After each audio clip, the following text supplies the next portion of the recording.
in your house, house, house, in your house, house, house, house, in your house, house, house, in your house, house, house, house.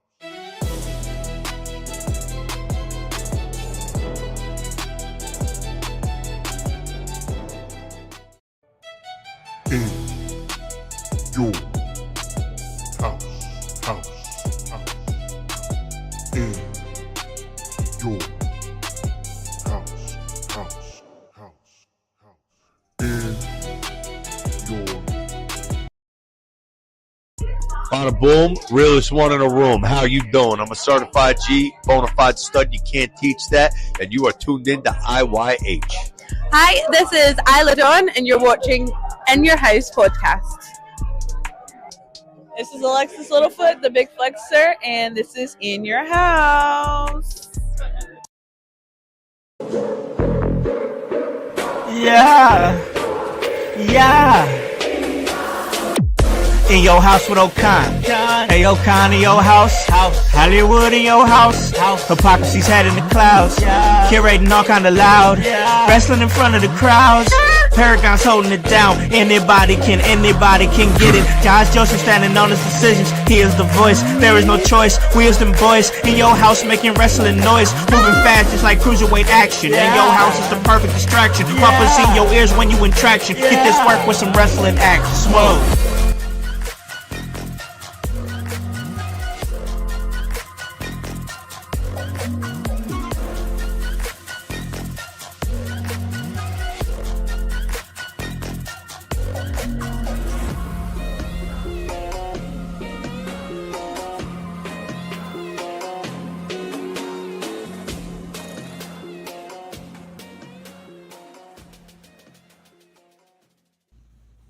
What is up, guys? What is cracking? It's the Con Man, and I'm in your house. And you guys already know the vibes. Anytime we slide on through, we're here to give you that work when it comes to this professional wrestling business. And guys, we're back in here rocking with you on a Sunday. And oh, what a Sunday it is to be alive here at In Your House. And I got a full house here and a great guest. So let's go ahead and get right into that, because I got some young boys in the building. I got my boy Bryce over here hanging out In Your House. What's up, man?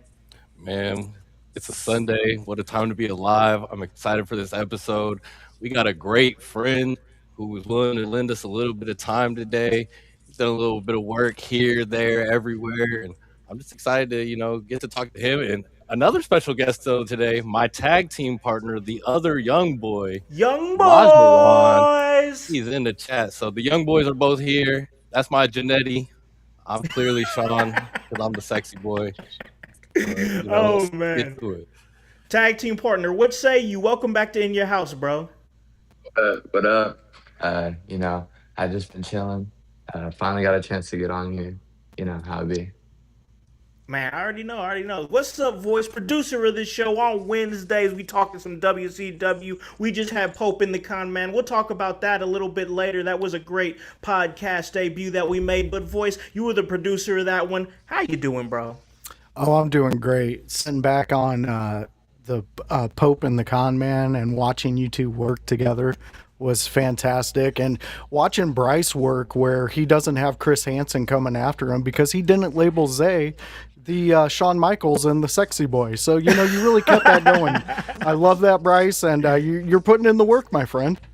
Hey, man, speaking of putting in work, he's been putting in a tremendous amount of work here for In Your House. So, like I said before, we got a big guest. Usually I bring the guest in, but because Bryce has been putting in that work, because he's the one who brought this amazing guest on here, Bryce, I'm going to give it up to you, bro. The floor is yours. Hey, man. So, firstly, I don't think this guy should need any introduction. No. But the fans at home, for some reason, if you don't know who this guy is, he's been. Where did Bryce go? Did I disappear? Oh, no, You're I'm back. back. You back. This guy doesn't really need my introduction, but he's been on WWE TV. He's done work for NXT. He's been on AEW. He's been on TNA. He's done the Steve Austin Broken Skull Challenge. This guy has already done everything there almost is. He's wrestled Matt Cardona. He's gotten shout outs from Triple H, Yes, Andrew yes. Schultz. He's gotten shout outs from Cody Rhodes. Man, I can't say anything more about this guy. He makes me get up in the morning inspired and feel invincible. And I hope the fans will too today. Here's our special guest, Tommy Invincible. I think we only heard half of that, and that was still the best introduction I've ever gotten. So how you doing? My man, Tommy, appreciate you coming on the show, bro. And it's incredible to. It's my pleasure. First off, I have to address this. I have to ask the first go on. question. Your actual name is Alicon? It is. What a beast name. Oh, That is a beast name. Someone in NXT is taking your name. I'm just letting you know that right now. It's gonna happen. It's gonna be you. Hey, hopefully, I'd be honored, bro. I would be honored, bro. Man, it's incredible to have. It's incredible to have you on the show, bro. Like, how's things been for you, man? Because I know you've been out there working and grinding. You're still taking all those indies promotions and doing that. How's everything been going for you lately, bro? Well, thank you for asking. Everything's been going well. I take every opportunity I get. I treat it like it's WrestleMania. Every opportunity I get means the world to me, and I think people feel that. This is really what my purpose is in life, to be an entertainer, a pro wrestler. And I'm just trying to do the next right thing with all of it and every opportunity I'm given. I feel like every promoter, every promotion, every fan has like been alley-ooping me in a way, if that makes sense. Like, this is the guy, this is the guy, this guy, and it's just over and over. And I need to hold up my end of the bargain. And that's truly how I see it. In this right now, being on this alley-oop. This is the guy. Here you go. Shoot the shot, you know. So it's been great. Man, I love to hear that, man. I love to hear that because you're somebody as somebody who's followed you for a long time, you're somebody that I feel like you could just naturally get behind. Just that natural energy. I was literally saying it as you were coming on the show, and I see it every single entrance that you post when you post on IG or anywhere that I see it. But mostly I see it on Instagram. This guy treats every single moment, every single time that he goes through that curtain like it's WrestleMania. And for me, I respect the hell out of that because you make sure everybody is getting their money's worth. Everybody is getting that entertainment value. You come with 100% effort every single time, and I respect the hell out of that, man. That means a lot that you notice. To me, everyone matters. Everyone is important. So it's like, you know, even when it's some of the videos, people are like, oh, there's only 7 people. It's like, that's 7 people I get to impact, you know? Like, I never expected to go viral. I started recording because you're supposed to. It's for people to see. But I didn't expect it to go viral. So I think that's the foundation of me, that I think everyone is important. I think every single one of you in here is important. And I never look at it as a sea of people. And then unironically, now there's a sea of people. But I still try to see the individuals. And I think that's helped me survive all of this and it not get to my head, and me to continue treating things how I do, because it's just how I've always done things. I love that, man. Like Voice said, beautiful. I respect the grind. I respect the passion. I know you're gonna get to where you need to go to. But Bryce, I'm gonna throw it to you, man. I know you got questions for Tommy Invincible. Man, I mean, I think the biggest thing is like not even so much a question, but something that I notice and I just really respect myself is the way that you just are yourself. You keep it real. You know, I think something that you post all the time, it's like, you know, it's maybe taking me a little longer because I'm not selling my soul and, you know, doing all this. You're not manipulating, using anybody, or selling your soul. It's a picture of Cat Williams. Yes, sir. Yes, sir. You post this like at least a couple times a week, and it really resonates because it's like maybe even for myself, it's like maybe I'm not where I'm at, where I'm supposed to be yet, but I'm getting there, and it's because I'm doing it the right way. Like some people are taking those shortcuts.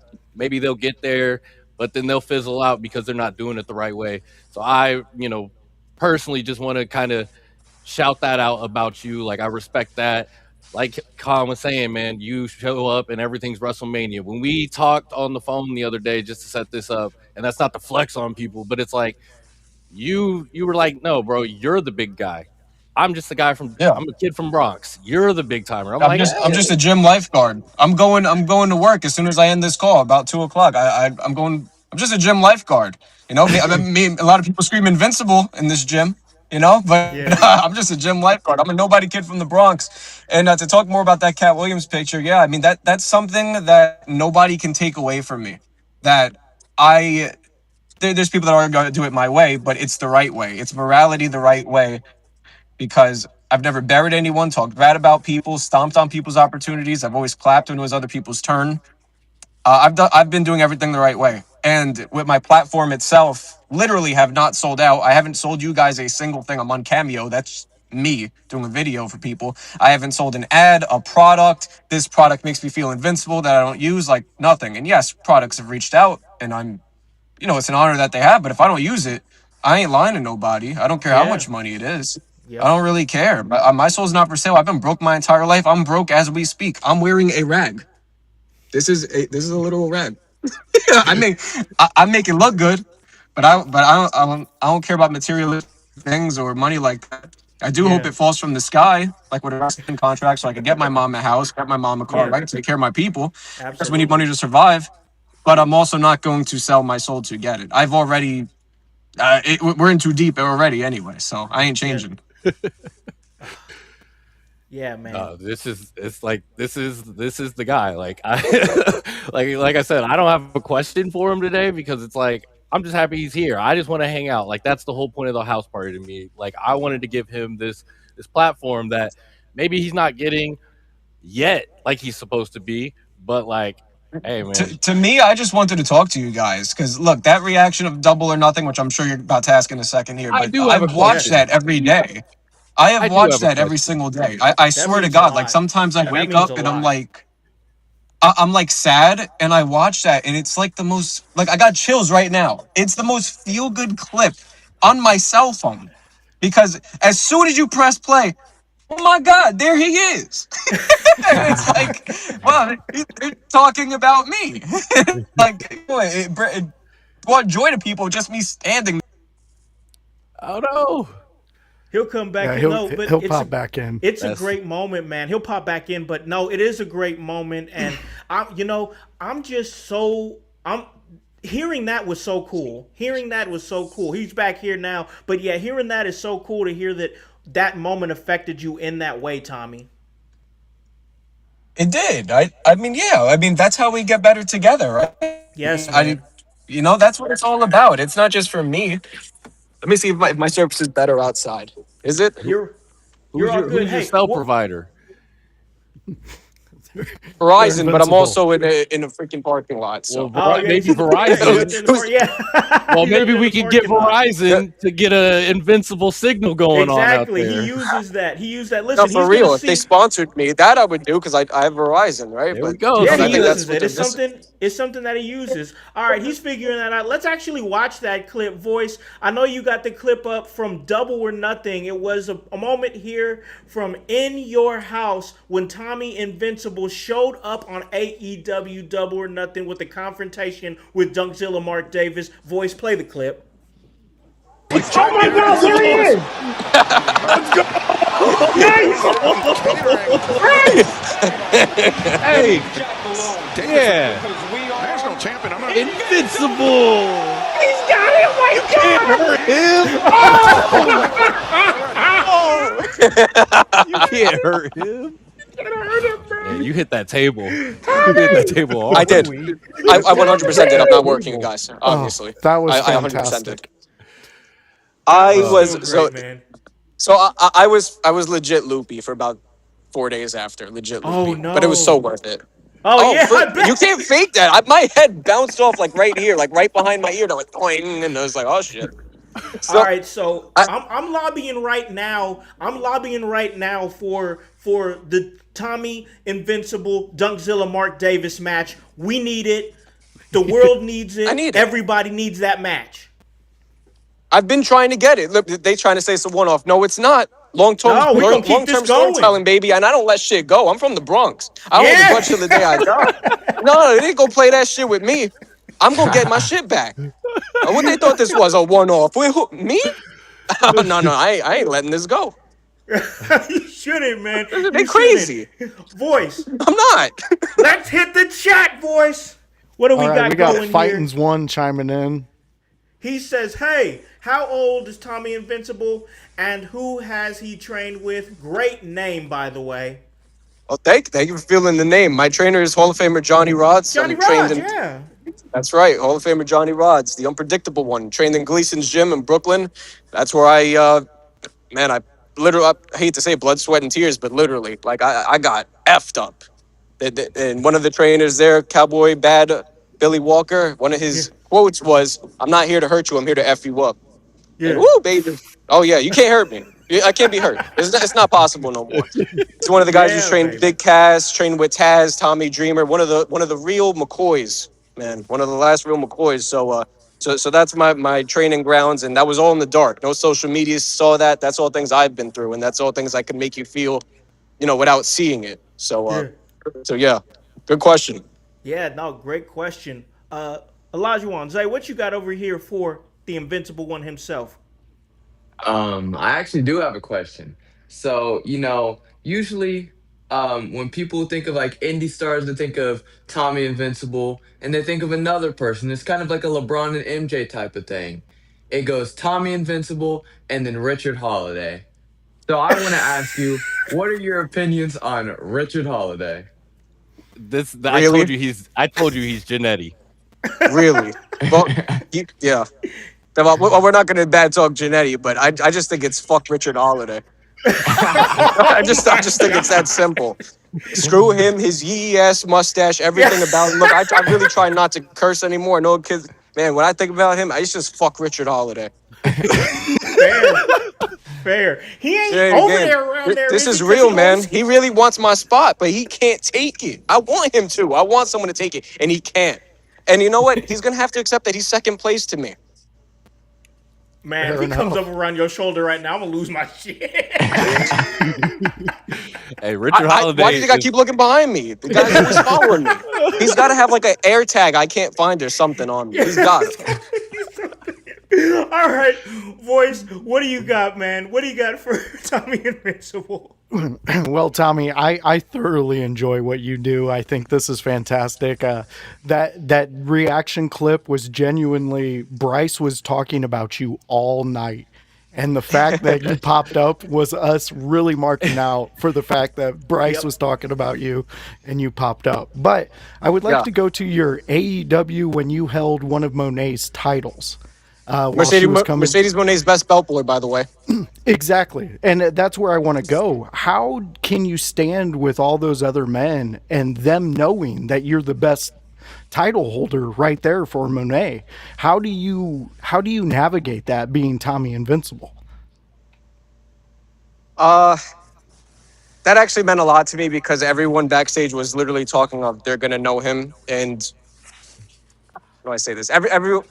Usually you would get not punished, but like, okay, let's keep him backstage. You're gonna know him. It's gonna ruin the segment. But they were literally excited for me. They're like, you know what? Let's see how much they know Tommy Invincible. Amanda Huber gave me the trust. Kevin Matthews. I'm getting goosebumps talking about it because that's really what I want to feel in this business is trust. And they were like, no, let's not punish him. They're gonna know him. They're gonna know him. F and use him. So I go out there, and the second I step out of the curtain, a kid's jaw drops to the floor. Like, holy shit, that's something. Like, I'm so sorry, Mercedes Monet, but that entrance basically didn't even exist for her. That was mine. And I did my job. I didn't go into business for myself. The only thing they told me is, please don't hit my pose. And I said, I won't. I will. I'm just gonna be her belt boy. And then I ended up being her best belt boy when we watch it back. But I said, okay, no problem. I won't do it. I promise. And then, people were screaming. Even when she walked to the ring, everyone was screaming, Tommy, Invincible, all this. And it set the internet on fire. It did. Just that I was there, and there's a lot of comments that said I was humble enough to do it. I was an honor to do it. That's Mercedes Monet. You think I'm too big to hold it back? I told you, I'm just a gym lifeguard. You think I'm too big to stand on a ramp on an AEW pay-per-view, not even being signed, and them saying, hey, let's see how much they know him? That whole thing was an honor. For real. And, and Yeah. they and then when I came back, they were all excited. They were all on Twitter. I'm not on Twitter because it's a very negative space. But It that's is. another topic. They were literally pulling down Twitter like Tommy Vince, like they were excited for me. And of course, all Yeah. social media platforms, Instagram with you guys and all that. But yeah, that was a real honor. Yeah, you can tell with your reaction you do have with the fans that you love it and that you're feeding off of what you're putting out there because they're loving it. I mean, when you're at Yeah. the gate and you have a bunch of guys behind you trying to clamor to get to you just to say your name. I mean, Tommy Oh, in you my saw book, that? Yeah, that was yeah, also that same pay per view. Yeah, you made it, just walking out the man. thing, they were waiting for Yeah. just an extra, waiting for me to see me. Absolutely crazy, absolutely crazy. Which that obviously created a domino effect of them inviting me back the next month. Hammerstein Ballroom. Uh, I had that thing with the frat house. I still got to get that back too. And then which also Yeah. led to Double or Nothing. That was a real domino effect, a trifecta of Yeah. them letting me be me. Now, what's next after that? I would love to know myself. I'm always going to be ready, like Matt Cardona. But Yes. shout out to AEW, man, for letting me grow like that as me and as an extra. That's some gangster shit right there. I ain't gonna lie, Hell because yeah. that's never been done before. It's never been done before, and I understand that. And my end of the bargain is doing right with it. Right Yeah. on, man. Right on. We know we don't have that much more time with you. I do have one more question in the chat from our guy. He's over in the UK. That is Nightwing. I want to make sure we get his question, and he wants to know, Tommy, when are you gonna wrestle in the UK? Well, All In is in London, right? Yeah. Well, you never know.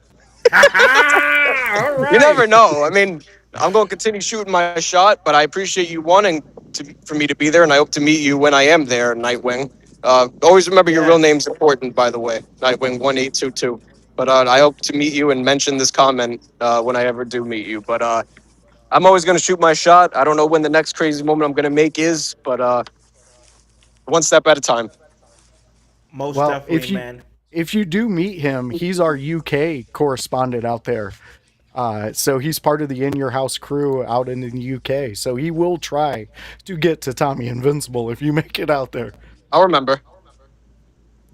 I'm I a believe psycho. I it. remember things.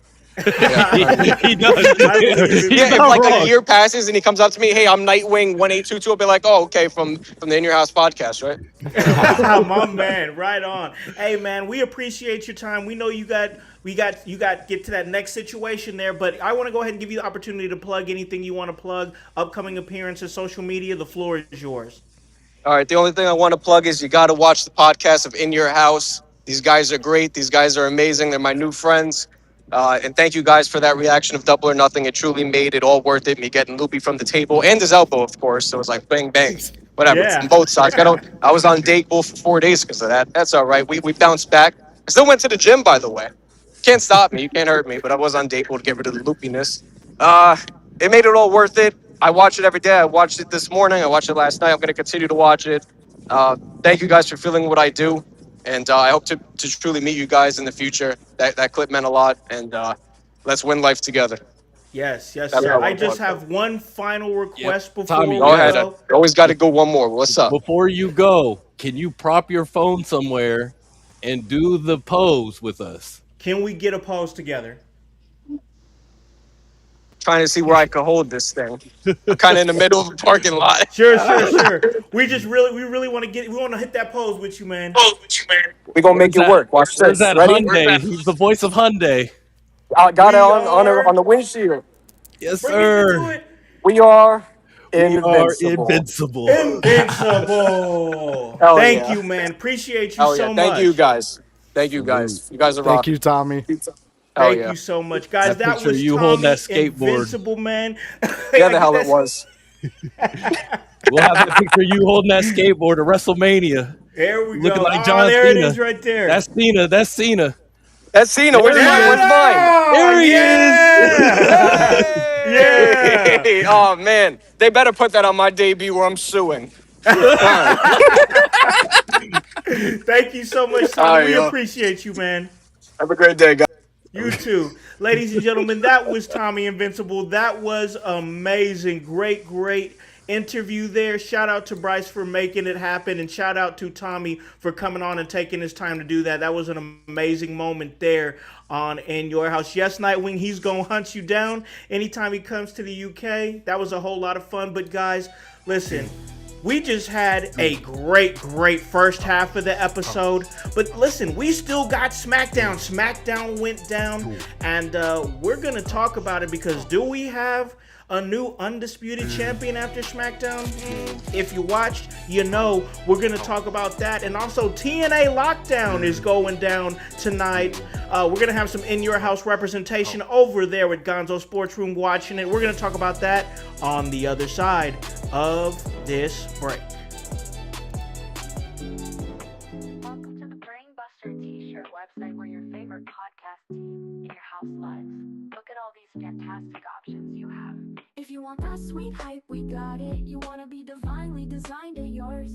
Have you lost your voice? We have all that voice merch for you. Are you just a part of the household? We got that too. Brainbuster Tees is where IYH live.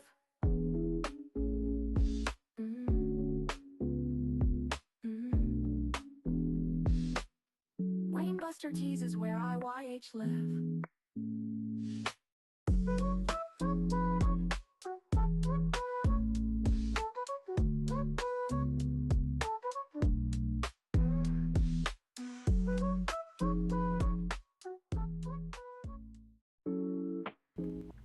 Hey guys, welcome back to In Your House. And man, what a first half of the episode that was. Man, we're definitely going to get to SmackDown, but real quick, special shout out to Bryce for making that happen. Appreciate you, bro. That was a great interview.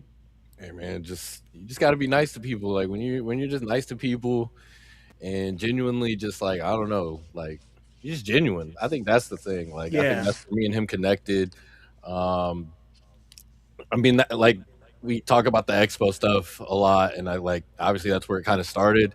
And then me and Tommy, like it started with just normal stuff, like his fans post doing the pose and stuff, and that kind of started a little bit of connection. Obviously, we posted the reaction video, and clearly that made an impact on him. And like crazy to think about, like I don't know, like I don't like to play the numbers game because he's not that type of person. I'm really not that type of person. But we're talking about somebody with hundreds of thousands of followers. Yeah. like we pop him like that every day type of thing or something. Like I think that's just insane. And it just turned into like a little bit of a friendship. I mean, he said, "Hey, I'm jumping on with my friends today." Yeah, like, that's awesome. awesome. Like that's crazy. That's crazy. So it's just, I mean, he's a genuine dude. He's working his tail off every day. Like you don't have to be, you don't have like Zay. He is, maybe the Michael Jordan or LeBron of the Indies right now, but it's like you don't have to be a LeBron level talent to give a LeBron level effort. You know what I mean? Like, you don't have to be John Cena to show up like John Cena everywhere. Facts. And you called it out before he even jumped on. Hey, that guy treats everything like WrestleMania. And then he got on and literally got on and heard us saying that. It's just a good time. It was great to connect with people, man. Yeah, man. That was really just a cool moment it's been a great week here it really has, man. I mean, and I'll get some of what we're definitely going to talk SmackDown. Don't worry, guys. We're going to get into it, but Zay, I got to ask you, man. I know you're somebody who follows, I know you had to play the heel and do the little Richard Holiday stick or whatever, and I get it. But like for real, like keep it a buck though. Like how was it to be able to be on the podcast with somebody that you follow and is like a viral wrestling sensation? I mean, shoot. I mean, I guess it's pretty cool. I mean, I've done a lot of stuff, in my time. I'm lucky enough to do it. Just being able to be on the same podcast as him was great. Being able to ask him a question, that was also cool. But yeah, I mean, it was pretty cool, Seems like a cool cat. He is a cool dude, man, for real. And I really enjoyed that. And you can tell looking at him that he really enjoyed and was really humbled by our reactions to him. And I don't know. I want to get some of Voice's thoughts on it too. I got something else I want to ask Voice too, but I want to get some of your thoughts on just that interview with Tommy Invincible. No, it was fantastic. You couldn't ask for a better moment. Bryce really, I mean, he's been calling this dude to our attention for months upon Yeah. months. And, Yeah. some of us have seen his stuff, but nobody was like really into him like Bryce. And then all of a sudden we find out a clip. He watches our clip every day to feel like good. Like Yeah. that's fucking amazing. Like That's that right powerful. there is an Oscar in our business to get a guy like that to watch that stuff. I mean, we always hope and pray people watch our stuff and enjoy our content, but for us to pop like that and then have the mindset to clip it and then for it to take legs of its own in his world, I mean, that's incredible. Our fans really, I mean, Fighting's one's checking his stuff out, and yeah, Yeah. the dude's a We're legitimate giving like, them new fans, bro. yeah, like who you guys just seen, that's him. He's just that type of dude. He's almost like a Danhausen, like the construction worker, where you just understand what they're doing, and it for some reason it just makes you smile when you watch his clips. I don't know why. He answered the question I already had, like, did you really hit that edge of the table? Motherfucker told us he hit the edge of the table. Yeah, yeah. And it took him loopy. So yeah, this was one of our best interviews we've had the privilege to entertain on this platform. And Tommy, hopefully you gained so many more fans because of this, because that was legit like a fun moment. I mean, that was up there with Sabu calling us his friends and wanting Yeah. to do shit with us, man. I want my guy. I want my guy to get those the sponsorships of the stuff he uses, man. Like, Yeah. I want that for him too. For because real. like I really loved that was just an answer I really loved and respected. Like, bro said, like I was watching something he was talking about. Hey, like if a protein powder company just tried to contact me and say, hey, this protein makes me like, yeah, I use protein powder, but I've been using this protein powder for years. Yeah. So he's like, if they call me, I'm with that. Just because Yeah. some protein calls me, I'm not like, and I was like, man, like that's real. Honestly, like there's so many people that just, I pick up a third rate energy drink or something, not saying like, not to call any random brand out, but it's like, oh, I picked this just because the bag is there or something like that. But Yeah, yep. you were never even drinking that. Like you the flavors aren't good and you're still trying to sell this to me. So Yep. I definitely appreciate that realness of like, if Verizon, if it's AT&T, try to tell them that. No, sir, I use Verizon. So Yeah, man. I enjoyed that. That was a lot of fun. He was a blast to talk to, man, and there's still a lot to talk about. But of course, we just had a big interview. Well, not an interview, a new podcast series drop on Wednesday. We'll talk about that here in a second. But quick shout out to our friends at NordVPN. Because we had Tommy Invincible in the household today, Tommy may be invincible, but your internet connection definitely is not. One bad click, one sketchy Wi-Fi network, and suddenly somebody knows more about you than your own mother. That's where NordVPN comes in. Protect your connection, browse securely, and keep your online business your business. And right now, the household can get 76% off NordVPN plus 4 extra months with plans starting at $337 a month. And that's on inyourhouse.com/NordVPN. Grab the deal. Tommy can handle Dunkzilla. NordVPN can handle your Wi-Fi. So we just had a big podcast series voice debut. That was Pope and the Con Man, and we talked about it, and we've been talking about it. It's been in a lot of conversations right now as far as that debut, but more specifically, we caught a headline.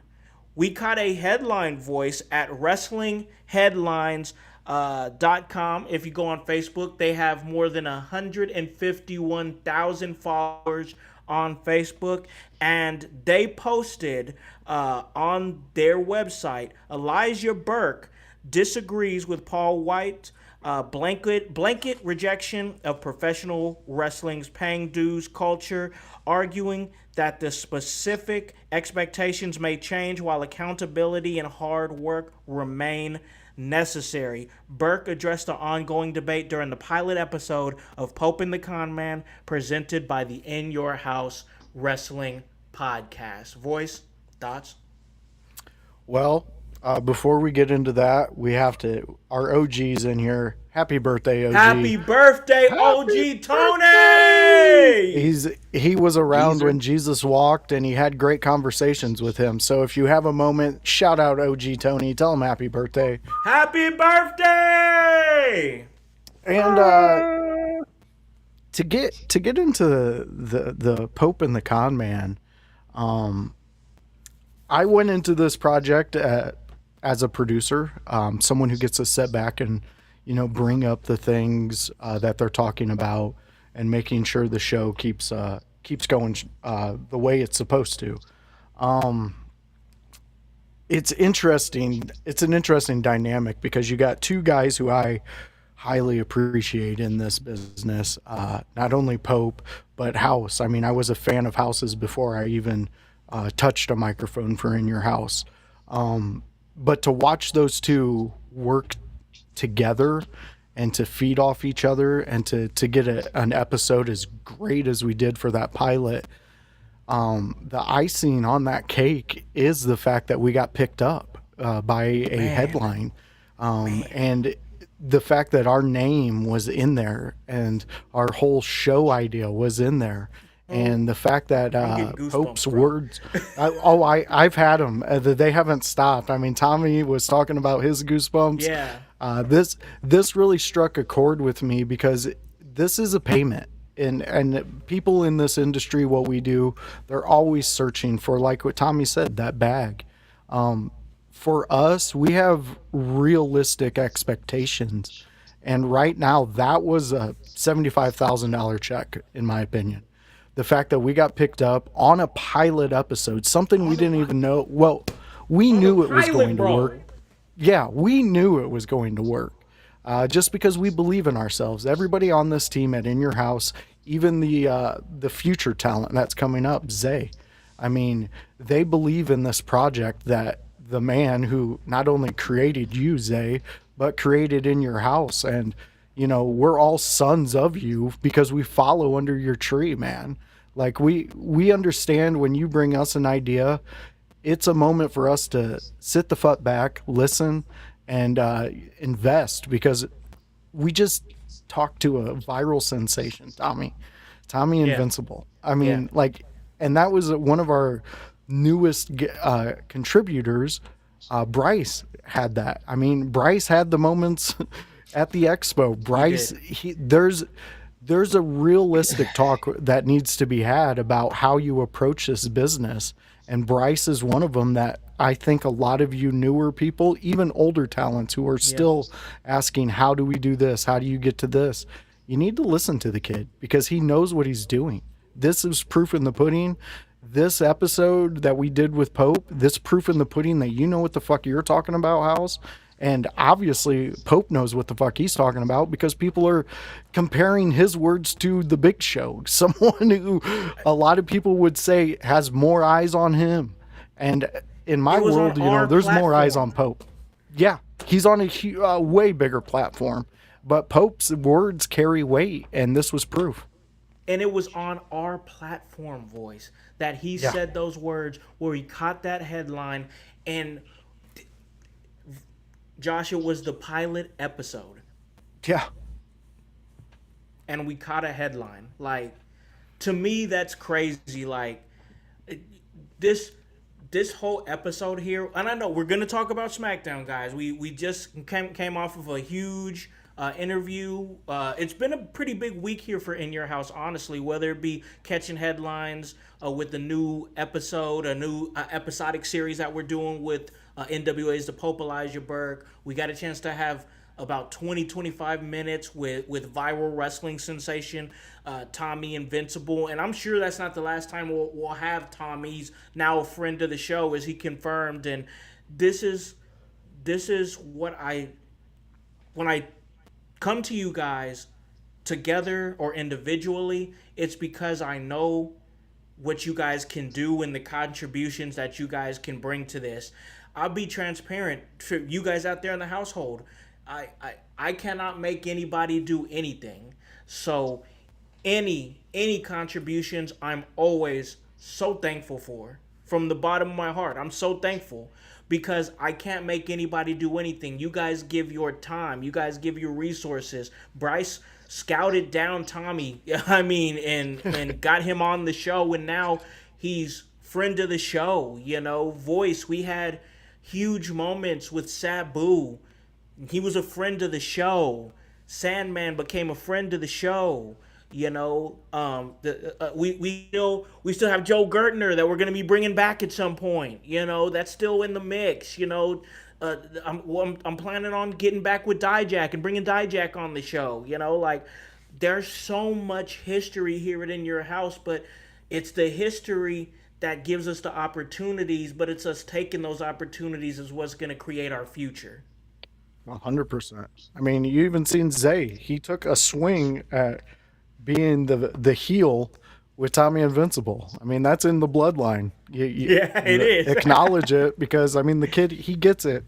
We may want to wring his neck every 5 seconds, but when you break it down, the kid gets it. Yeah, no, most definitely, man. This was a great moment. Shout out to Tim Rose of WrestlingHeadlines.com for not only picking up the story of the Pope's pushback of Paul White, but if you guys check out the actual article, it's actually really well written. It's very detailed and chronicles pretty much the entire podcast episode. So even if you didn't listen to the podcast, you can still get like the meat and potatoes of the conversation through that headline at WrestlingHeadlines.com. That was Tim Rose. He also covers the events over at Emerge Wrestling. Shout out to you. Thank you for picking up the In Your House podcast. Yes. Big thanks to you. Most definitely. So, all right, let's get into SmackDown because SmackDown did go down, and this was in Toronto, Canada, and it was headlined by CM Punk going up against Kevin Owens for the Undisputed Championship. Now, of course, we know what ended up happening here in that night, but let's start at the beginning here with the explosive promo between Cody Rhodes and, of course, Randy Orton. And, of course, we have Sami Zayn in the mix. Sami Zayn just getting screwed over left and right. His match didn't get a chance to begin last week because of the scrap with Randy Orton and Cody Rhodes. Now, I want to say this. I'm enjoying this story a lot. I'm enjoying what they're doing on SmackDown a lot. SmackDown is really telling some unique stories.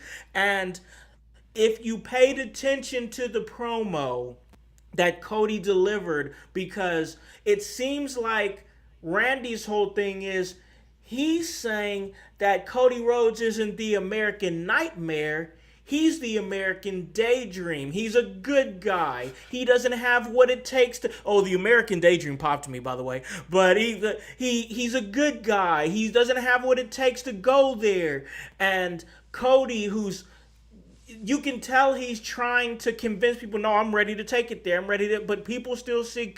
I think... Here's the thing about the story that I like is that a lot of people, including Randy, look at Cody still as that kid, still as that young kid that would trail around with Dusty. Even when he started his career, he was still trailing his dad, because why wouldn't he? He didn't know his way. He was following his old man. But we got to separate that kid from the man that we see now, that is Cody Rhodes. And how can you do something like that? How can we convince people that Cody Rhodes is really willing to take it there? Well, it's just like OG Tony is saying in the chat here, the birthday boy here, he says, Cody Rhodes said it's not a prediction, it's a spoiler. I want to start with the voice here because I know that voice studies so much of the spectacle that is Paul Heyman. What did you think about that promo, and what did you think about that finishing line from Cody Rhodes? With the promo itself, I mean, it proves why we miss Randy Orton so much. I mean, he just has this natural ability to elevate the other person on the mic, to the point that we needed his influence on the Cody's story of going heel. And the fact that he hit him with going after his tagline is just that's pure Orton right there, and it's something that you enjoy because it just builds more heat. Because there's a bunch of Cody fans out there who are like, "Oh yeah, fuck you, Orton. You want to talk about Cody? He is the American Nightmare." Bear, bear, bear. You know, that's great. That's fine because all that does is just build up ammunition for when he does ultimately make that heel turn. And I would like to highlight something Tony said weeks ago. This is the time to turn him heel because he doesn't have the title. So if he doesn't have the title, we can play in the world in which he can test the waters of how he's going to come off to the fans as a heel. Because then, if you want to, if it plays well, then I mean, heel Cody as a champion. I mean, come on, that sounds enticing. I kind of like that. We've been seeing too many. Are they heel? Are they face champs lately? To where I want a definitive guy. I want an actual heel champion who's just, I'm a heel. Fuck you guys. I don't give a shit. Yep. You get once a month. You get me in a ring. That's it. I like that. I like the idea of Paul Heyman going with Cody Rhodes because Paul Heyman is still showing up on the show, on Monday Night Raw specifically. Of course, Cody Rhodes is over on SmackDown. And right now, it seems like Paul Heyman is in the middle of this Obafemi and Braun Breaker situation. So where Cody Rhodes made that statement saying it's not a prediction, it's a spoiler, it makes you think, oh, is he going to be aligned with Paul Heyman? But then you think about it and you're like, but Paul Heyman is over here dealing with this. Can Paul Heyman make time for that? Or is Paul Heyman going to abandon that to go over here? Or is Cody just bluffing? Or this is what I like. It's the idea of, why did he say that? Yeah. Now we have to think about why he said that. And because we don't know, it creates different narratives of why he might have said that. True. But we've also known Heyman to just cut ties. He will. And he's done it on main stages, and so it's an interesting pond that they've put us in with the possibility of Heyman teaming up with Cody. Does he need it though? Does Cody need to team up with Heyman? I don't think he needs to. I think that... Does Paul need to team up with Cody? Okay, no. That's even another fair question. I don't think Paul needs to team with Cody. I think that Cody is looking at it like it, and I could be completely off base here, but I want to get some of Bryce's thoughts. I think Cody might be looking at it like, if I'm going to convince people that I'm this heel, I need to go with somebody who is an established heel. I don't think Cody necessarily needs to do that. I think Cody needs to do something big to turn heel, but I don't think he needs someone to turn heel. Bryce, give me some of your thoughts on this whole Cody Rhodes situation. I mean, firstly, like, I agree with you in that aspect. Like, I don't think he needs another person to make him heel.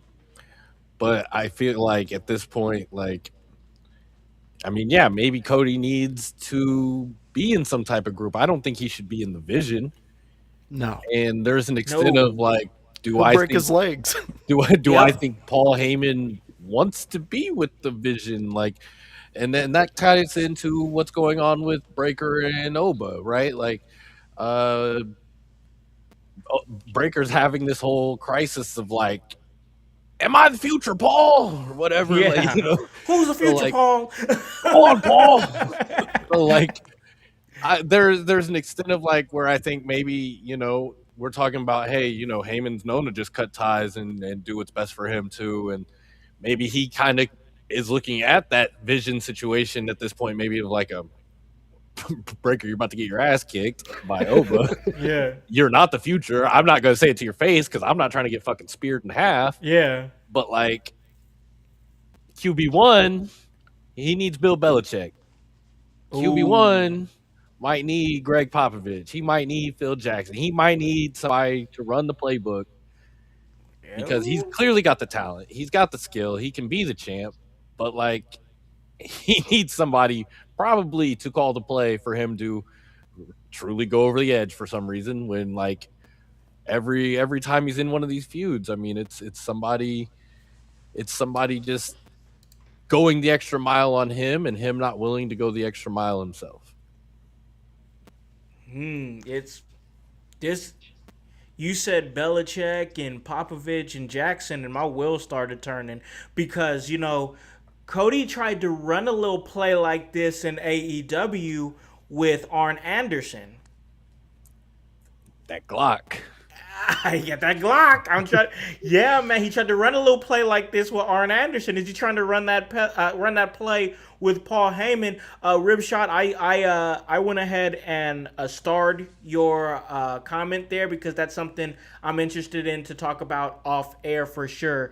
But let me pivot over to Zay over here. Let me get some of your thoughts on the American Nightmare and what he could be doing here in the future with Randy Orton and possibly Paul Heyman. Very interesting. I saw that he said that last line. I was kind of thinking to myself and just like hearing you guys talk. I'm not sure. I don't know if he needs like a Paul Heyman. Uh, I mean, it definitely wouldn't hurt him at all. I mean, but I don't know. I just think that like if they actually do pull the trigger on Cody turning heel, it needs to be soon, or like the fans are just gonna like I don't even know. Like I feel like that because Cody's hype is high right now because he's going against a guy like Randy Orton. So if they pull the trigger now, they do like a double turn or something, or something like that, then the possibilities for like a heel Cody as a champion could be higher than what it could be if like when he was feuding um with like Cena when people are like, oh, a double turn here, or oh, we're finally gonna get heel Cody. But I feel like if they finally turn Cody heel now, we can give him some time to develop, and then really like develop his heel persona, and he can win that championship back and have a even better reign than his last what 3 reigns he's had. Yeah, I don't know. I feel like there's some possibilities that could be had here. Yeah, I agree. No, that's a good call. There's a lot of different ways you can go about this for real. There's a lot of different ways you can go about this. So we're going to put a pin in that conversation and continue the SmackDown talk here because we got to talk about the MFT. Tama and Talatonga, and of course the presence of Haku has been something that we've talked about here on the show. They went up against R-Truth and Damian Priest in a rematch for the tag team championships, and the right call was made. The actual legitimate tag team retained and won. This tag team division here on SmackDown, you have guys like the War Raiders. Of course, they're the Triple H Tag Team Champions. They're waiting in the wins and things like that. But Fraction. Yeah, Fraction. Well, you don't even really see them on TV. That's the issue. They're not even on TV. I want to get some thoughts over here from Voice because we've talked about Haku here. What are your thoughts on the MFT as it is right now? They're the tag team champions, and also I want to drop into the conversation because I don't know how I almost forgot this, but now the tag team division actually is a little bit more intriguing because you do have now the mix of the War Raiders in there, but now you have Shinsuke Nakamura and Tanahashi that's now in the mix, and I don't want to get that. I don't want to let that get lost in the shuffle. That's actually a really big SmackDown debut that's going to be happening. And it helps. It does help beef up that SmackDown Tag Team division while giving Shinsuke Nakamura a purpose, I believe. But Voice, let me get some of your thoughts on the whole picture of the SmackDown Tag Team scene as it looks right now. Well, as of right now, the Sons of Haku are just tearing up the world. Yeah. I mean, they have captivated the tag team division, and rightly so because they're a legit tag team. The makeshift tag teams that we had, Damian Priest, R-Truth, they served their purpose. We needed them for that moment because, honestly, the tag team division for the men's division was very, very sad. It was just sad for months. Yep. And so having that entertainment, R-Truth, he's gold in my opinion. Yeah. From my era. I mean, the dude, we've seen him for years, and he's always a high level. I mean, he still runs the ring like he first day. You know, it's amazing to see R-Truth and what he's able to do. I still remember when fans were pleading with him to quit smoking. Like, that's how far back I go with R-Truth, you know? Yeah. But I love where the tag team division's at right now. And honestly, I think this is the perfect move for Shinsuke, especially as a Shinsuke fan. Would I love to see him as a singles competitor in the main event? Of course. I love Shinsuke Nakamura. I think he's amazing. But the fact of the matter is that main event scene is flooded right now. Oh. And you can get so easily lost in the shuffle. I mean, look what they're doing with Breaker. He's legitimately just at the coattails of Oba, being like, I'm still relevant. Look at me. And it's like, we all know Oba's about to take over the world. Yeah. Go ahead, bite at his ankles. That's fine. It's entertaining. But we see where that's going. This brings me back to old tag team wrestling with, and I'm not calling them that MFT, whatever you want to call them. They're the Sons of Haku, and that needs to be the so name. Cooler. That was way cooler. When OG came up with that, I fucking loved it. To me, that is the perfect way to represent them, because when you look back at Barbarian, Ming, and the destruction that those guys did in a ring, it's fucking incredible. I mean, there was times where they were legitimately beating the hell out of Kevin Nash, and he had to tell these guys to slow down in the ring because they were hitting him too hard. Like, to me, this is the perfect tag team to represent the SmackDown division of tag teams, and I've went on long enough, but Sons of Haku, fucking keep doing what you're doing.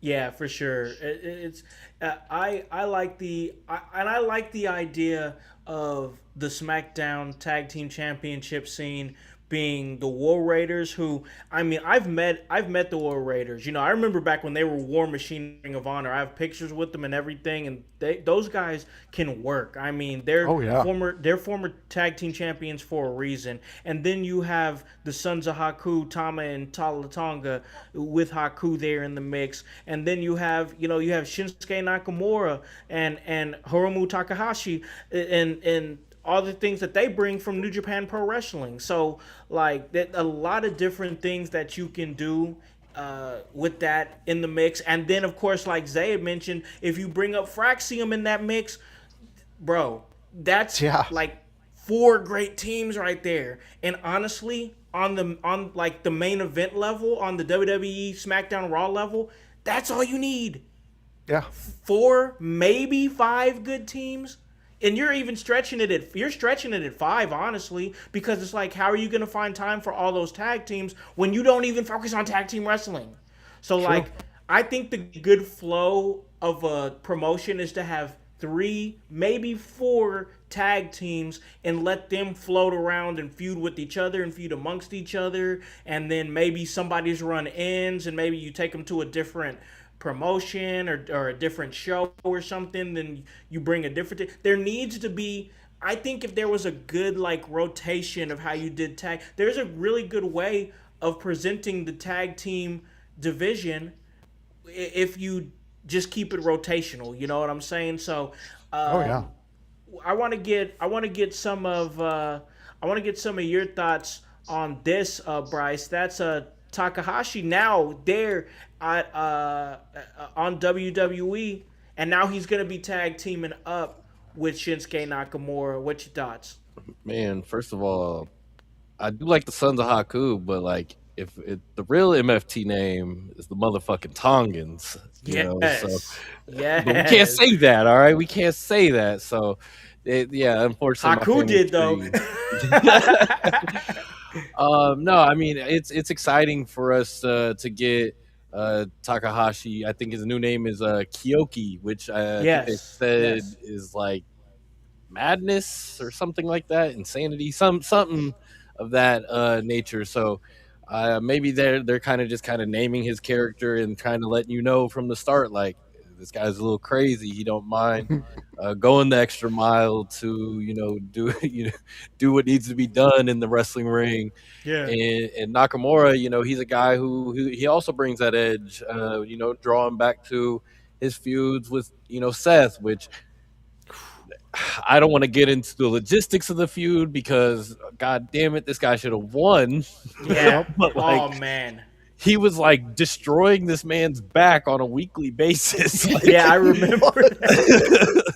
Like he's another ruthless competitor. He's somebody who it sucks. Like he came over from New Japan, very storied, very he's got multiple titles. He's one of the greats, and then you kind of get nerfed down a little bit over here because that's just how we do. Everyone who's not homegrown, like Yep. you're gonna get shit on a little bit, and then we might give you your flowers later, maybe.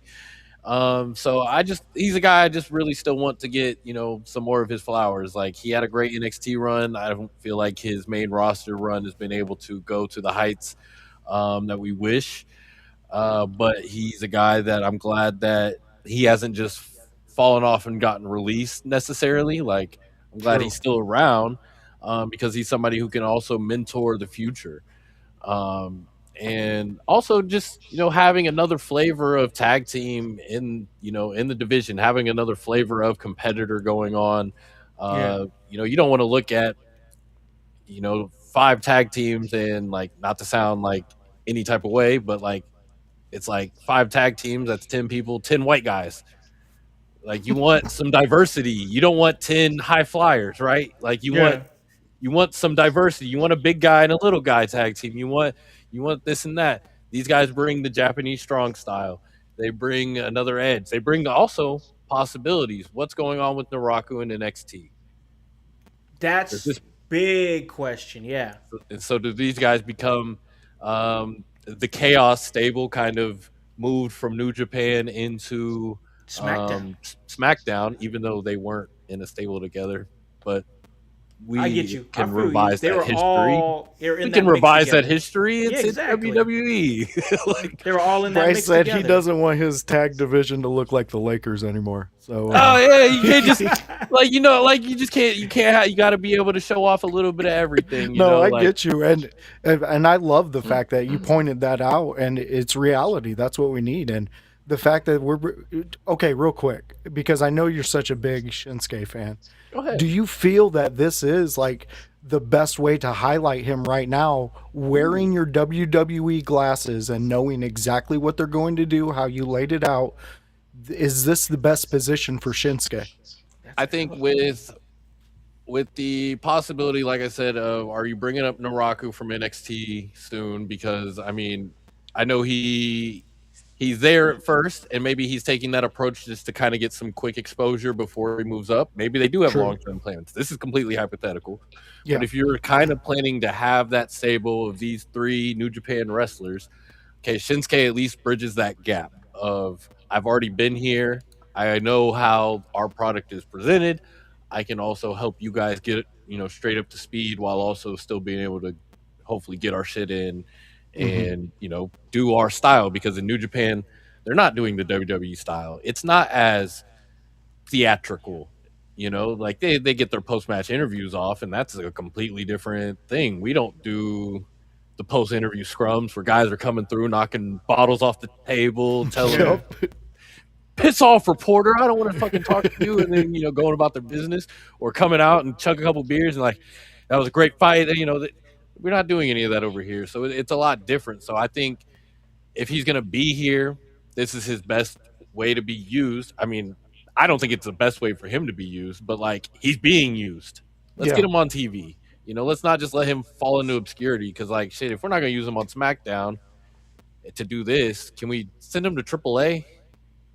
Can he go do something? I don't know. There's got to be something this guy can do. Like, he's too good of a talent to be wasting. And like I said, he's at an age where, like, he doesn't. I don't expect him to go out and be a Roman Reigns competitor, but he's definitely a guy who can bridge that gap, show guys another style, make sure guys are wrestling. He's got and show them what charisma looks like. Yep. No, I love that answer, and I think you're right on that. He ultimately becomes the older samurai teaching the younger ones coming up, and he is the perfect gap for the New Japan pro wrestlers to understand the WWE format. I like that. No, this is going to be interesting to see. And in my mind, that's why SmackDown has taken an interesting turn on top of that. And of course, the Cody Rhodes situation that we're talking about. But let's move forward here because I want to talk about this unique situation with Julia. And not just Julia's, but also Blake Monroe. Julia seems to be, I don't even like to use this term like that, but I can't even think of a better way to put it. Julia's been looking like she's been going through a burial lately, and it seems like Blake Monroe just can't even get out of the gate. I don't know what's going on with this weird thing where it's like, oh, we're going to have this debut match with Blake Monroe, but Blake Monroe's been advertised for weeks, and Julia's just been on a downswing. I don't get it. I want to get some thoughts from Bryce, man. What do you think, man? What are we doing with Julia and Blake Monroe in this women's mid-card division? I mean, there's probably another. I'm trying to think right now in my head. There's probably another couple names to add to this. I mean, like Jordan Grace. Yeah, exactly. We brought her up a few times. I don't know. There's probably a few more names that like I'm not thinking of right off the top of my head, but like that's because they're not getting used, and so that I'm sorry, and then I forget about them, and it's not in a good way because they're all really good performers. Like, what are they doing with Julia?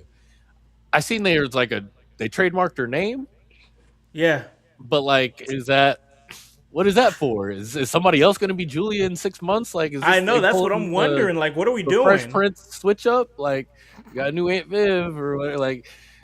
What the fuck's going on? I don't know. Like, there's probably at least, I was going to say in my head, like, there's probably like 6 women that aren't getting used right now that were like teasing debuts or doing this or just they're sitting in the back for God knows what reason that we could have like almost a whole division of women competing for a championship that need to be on TV, that they could be like a SmackDown 6 of their own.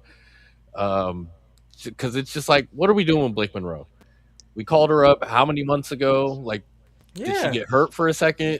I don't think so. She's clearly been clear. I mean, she's been clear for months. She's been causing problems backstage, throwing, like, I remember she threw Candice LeRae into some shit while Johnny Gargano was planking. God rest his soul. I don't, the future. Yeah, we'll talk about him. Yeah, we got some news we might have some news about him, but yeah. But, like, I just don't understand, like, she's been doing enough backstage nefarious shit that she should have been in a match. She should have been in a feud.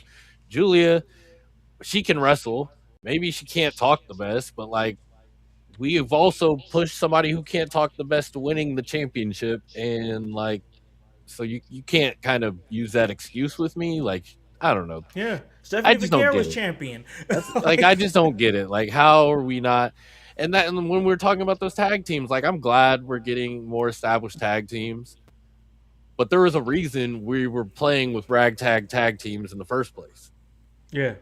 Like we Yep. had the Motor City Machine Guns. We still had Tommaso Ciampa and Johnny Gargano. We still had like I don't know. Like yeah, I'm excited for certain things and yeah, but like what are we They dropped the ball on doing? Do some we even stuff, have man. time for anything? Like are we just going to yeah, like so Blake Monroe, just get her out there, get her in a feud because at this point like she had so much momentum in AEW beating Yes. Mariah May. She was the champ. That was the feud. To have her come over and like, yeah, maybe she needed the NXT time, but like, there's no way we're like dead in the water right now with her at this point. And same with Julia. Like, there's just no reason. Where's Kiana James? Where's Kiana James? Like we were talking big about her for a while, and now they're nerfing some of these ladies on the roster, and it might be one of the reasons why they're talking about going to 3 hours starting in January because they don't have time to put all these talents out there, and you have the talent to do a 3 hour show. Just do it. Just or here's another idea: go to Netflix. Go to Netflix and you could do a 2 hour show, you could do a 2.5 hour show, you could do whatever you want to do. This is 2026, I get it. Network television, still a thing, yada yada yada. But streaming, man, we're here. It's done. Monday Night Raw proved to you that you can put the show together and you can put a good show on and you can middle it anywhere between 2 hours, 2 hours and 30 minutes, 2 hours and 45 minutes, and you have that room to play with. I think that we need to get wrestling away from network television if we're going to get a product that's a little bit looser and not so tight and having to cut segments so often.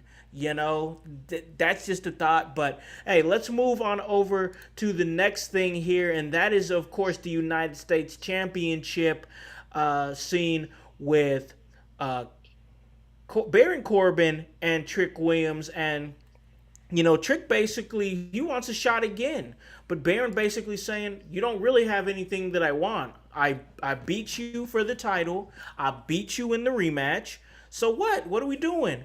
So now we're getting Lil Yachty in the mix. And Lil Yachty's in the mix now. And we are building Sunday night's main event in Atlanta, Georgia. And I mean, that makes sense because I believe Lil Yachty's from the ATL. So it makes sense why they would want him on that card in that situation. You got Breaker, who has a big match against Obafemi. He's from Georgia. You have Cody, who has a big match. He's from Georgia. So Lil Yachty's going to have his moment. And hopefully he can last 5 minutes with Baron Corbin so Trick Williams can get that opportunity at the United States Championship. Zay, what are your thoughts on that segment? And what do you think? You think Yachty got a chance to last with Baron Corbin? No, I'm not gonna lie. I'm not loving this feud. It's not great. Um, I mean, I guess you kind of have to adjust because you lost one of your guys in Ilya Dragunov, who they still weren't going to use either way, so it doesn't really matter. But, like, I don't know. I don't like it. Kind of feels forced. Baron Corbin kind of feels forced. And having him, for some reason, still have that furry title and then him going against Lil Yachty, I don't know if that's a great debut match for him.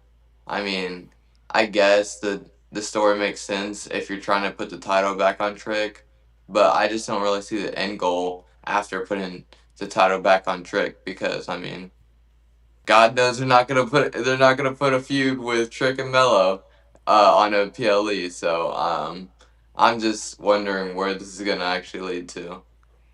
Yeah, I'm with you on that. I am convinced, Zay, that they just want Little Yachty to have his moment in Atlanta.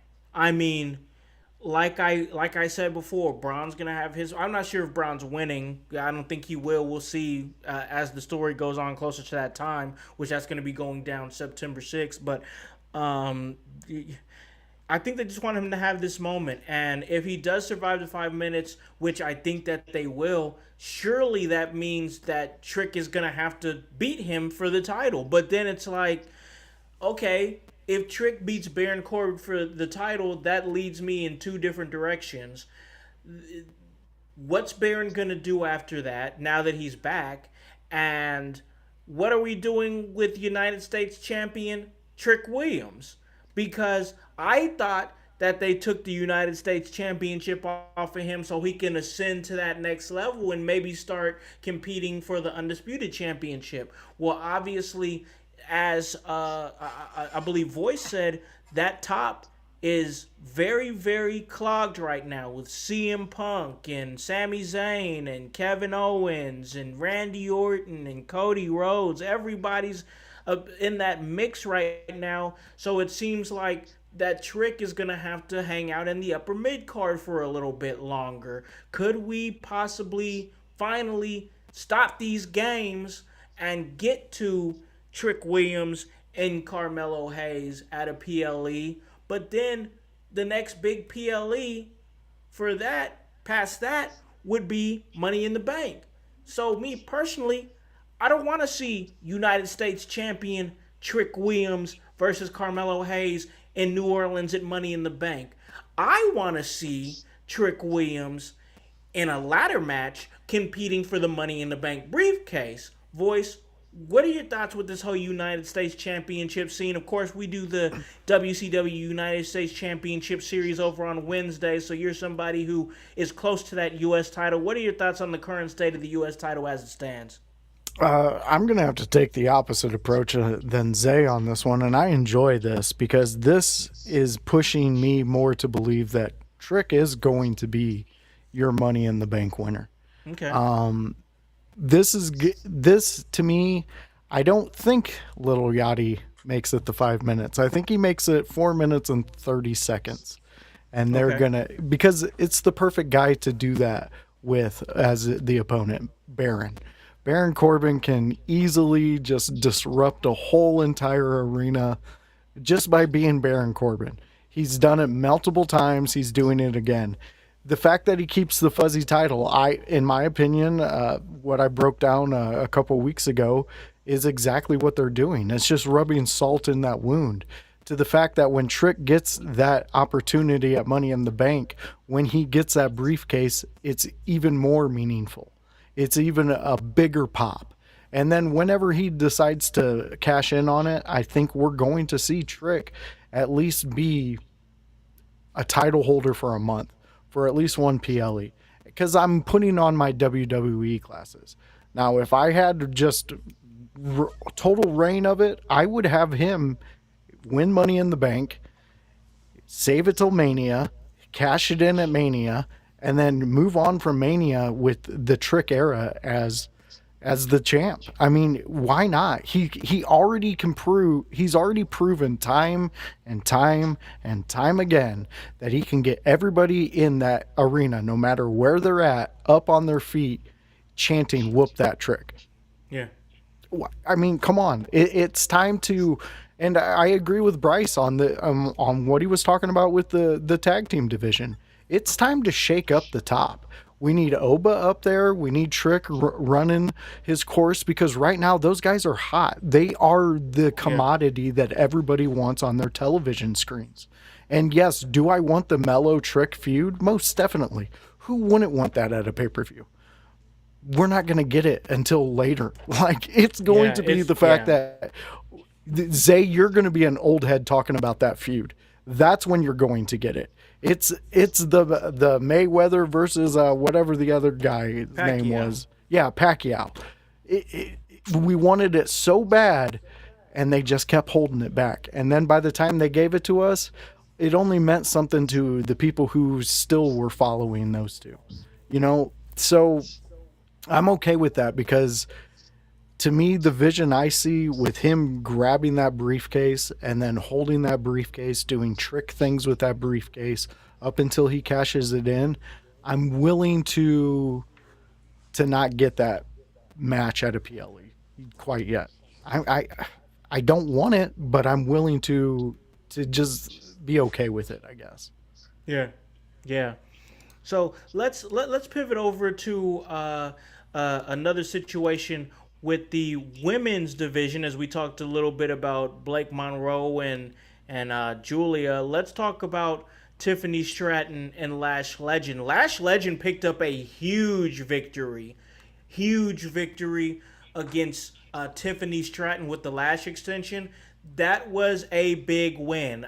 I watched that match and she hit her with the lash extension, beat her clean as a whistle, and I'm like, oh shit. Like, I'm not saying that Lash Legend is an underdog. She's a statuesque woman. She's been on the SmackDown roster for a little bit. She's been under the tutelage of course Nia Jax for a while, but she hasn't really had a huge massive breakout moment just yet. She had a huge victory against the likes of Tiffany Stratton, and then of course we have the still calling her the interim champion, unfortunately, as it is on WWE.com, where I'm looking at the updates here. I watched it, but I'm also looking at the updates for a refresher. Interim WWE Women's Champion Chelsea Green came with the kendo stick and rescued Tiffany post match to beat down the Irresistible Forces. First off, I don't like the fact that we're still calling her interim, because we know that Rhea Ripley's going to be gone for a long time. It's still that weird privilege that we're holding on with. Oh, well, she's a top megastar, so we're going to give her. That's a whole situation. If you want to hear me and Voice talk about that, it's on a previous episode of In Your House, so go to that. But yeah, it's just been insane. We're not going to see Rhea Ripley, so stop calling her interim. Chelsea Green is the champion. She is the champion. But big win for Lash Legend. Bryce, where are you at with the current state of the main event scene for the women's division? I mean, I don't know if I care too much about the challengers as much as I care about the champion. Yeah. But I do like the champion a lot. I just think it's Tiffy time. Tiffy time is fun, but like I'm just not super into her. But the irresistible forces, I mean, like this is where it's like they're a tag team, so I would prefer them to be maybe doing tag team things. Yeah. Because there are women who are singles competitors that we might have been talking about just moments ago that could be, I don't know, in contention for this belt and having, just an opportunity. Because, like, it doesn't have to be a Julia win, but if Julia for some reason has reason to fight, with our champion, then that could just create a fun little matchup that we might not normally get, or you get where it's like you get one of those screen grabs where, oh, on pay-per-view we got this, and then but it actually started because they fought on a main event, when Julia first debuted or something, like something random, So I don't know. There's just potential for different opponents. I love Nia Jax and I love Lash Legend. I'm actually really glad Lash Legend's getting opportunity to kind of elevate her stock. I don't want to take that away from her. But like I said, I just feel like if you're going to still be this tag team, not that I'm saying you can't support each other and be great, we've got women that aren't getting showtime that probably could be rising their stock in this division and making themselves legitimate competitors for that championship as well. Yeah, I agree with that. I think that it's getting muddied up because you have women that are, they're teamed up together, and now it's kind of like our whole goal was, oh, let's try to get the women's tag team championship. And I think I talked about this on a previous show. Now it's pivoted from let's try to get the women's tag team championship to, oh, I support you in your pursuit of the women's undisputed championship. We're keeping those women together. But they're just supporting each other. Before we get to the next situation here, let's hit the chat. We got our friends over at the Ring King Entertainment Podcast, and they say, if you think about it, Lash Legend is truly better off on her own in a singles run. Same for Nia Jax. Nia Jax is the one to push. She's put in the work as a main event champion in WWE, and she's been consistent with the company. So I think that there's some truth in what you're saying there. I think Nia Jax is working her way back into the women's championship scene, and there's a real opportunity for that right now with the big void that was filled by Rhea Ripley. But right now we're telling the Chelsea Green story, and I think we can get to the Nia Jax story at some point. And we'll see what happens with Lash Legend, because Lash Legend is playing a heel right now. But I also think there'd be some possibility for Lash Legend to be that next big women's baby face. So we'll see that as the time comes. But let's bring this thing home, because we had a WWE Undisputed Championship match between CM Punk and Kevin Owens. And of course, CM Punk defeated Kevin Owens, but Sami Zayn snapped. And that's how we got there. Sami Zayn snaps, loses it on everybody. Zay, let me get some of your thoughts on where we're at with the WWE Undisputed Championship picture. Justice for Sammy. Justice for Sammy, and he's out. Justice for Sammy, and he's out. He just says justice for Sammy, and we're calling it. But Voice, let me get some of your thoughts, man. Where are you at with this? Okay. I mean, it's good story. It really is. Sammy, he plays such a good role in this. He's playing a great role. Yeah, like, I kind of don't ever want him to get his justice, because he does so good in this. But I think that this, I mean, there was a comment earlier about the length of this match, and they could have trimmed, right here by Fighting's one. Yeah. He said, he was saying the main that, event, it lasted 20, 25 minutes. Yeah, yep. And I could understand that. They could have trimmed off some and gave Blake that win. And this match in particular. But, I mean, honestly, when you look at when you're buying the ticket and you're wanting to see who's the main event, and you're going to see CM Punk and Kevin Owens on a Friday night, and it's going 20, 25 minutes, I mean, right there you kind of feel a little blessed. I don't like the outcome, but I didn't expect KO to win the title on a Friday night SmackDown. I know we just had CM Punk win it on his Monday Night Raw comeback, and Sammy's in the middle too many times, though. Yeah, exactly. And then it doesn't feel as special. I think if you're going to put the title on KO, it needs to be at a PLE. It needs to be hyped up, because he's such a great villain in a story. But the villain who is, you're kind of like sitting there going, wait, now he did make some really great points. And then you're kind of wondering, oh my God, am I signing up with a psycho killer who's out there just destroying people? And yeah, you are. So just enjoy the story these two are going to tell. They're telling a good story. Let's pivot back to Zay now that he's back. What were your thoughts? Okay. I think I'm good now. But anyways, what I was saying is, first of all, justice for Sammy, because he was trying to just help his best friend win the title, and he didn't want his help. So I mean, it may have been a little overboard, but he hit him with the title. I mean, and like, if your friend is giving you an opportunity to win something as big as an Undisputed Championship, that would be your first, would be like your first title in a while.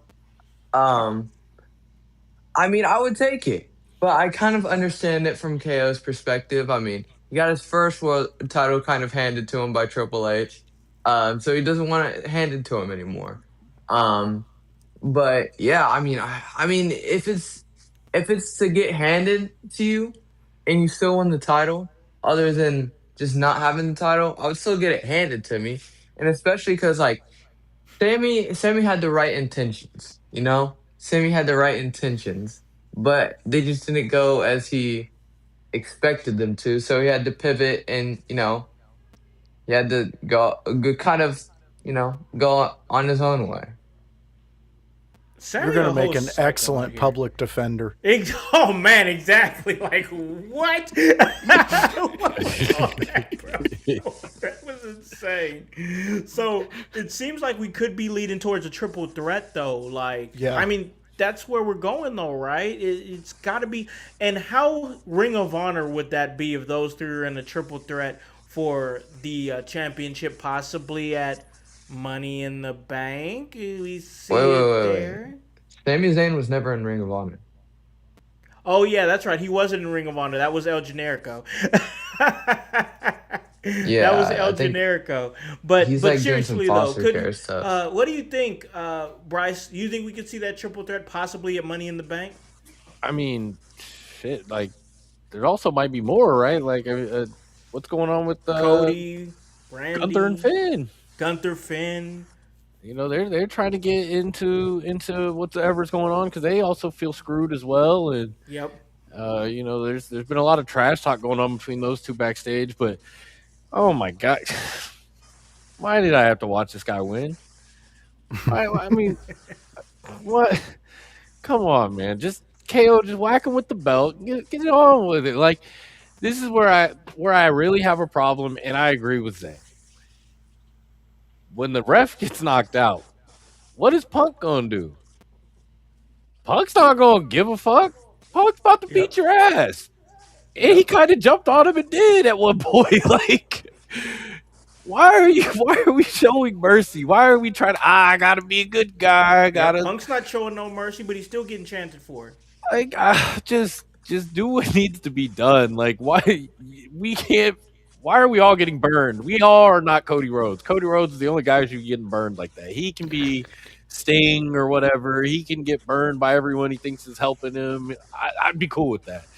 But like, God, and not only that, like, I just don't need to watch Kevin and Sammy beef it out for no fucking reason in the year 2026. Like, They're gonna fight forever, bro. I get it. I guess I get it. It's cool. They can Royal Rumble, boom, boom, boom, boom, boom.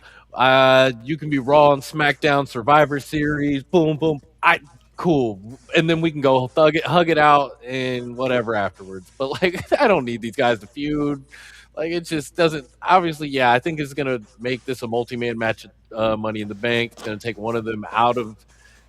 This is taking bodies out of the Money in the Bank, which could be good. Like, if you add Gunther or Finn into this as well, yeah, there's 4 of those guys in this match.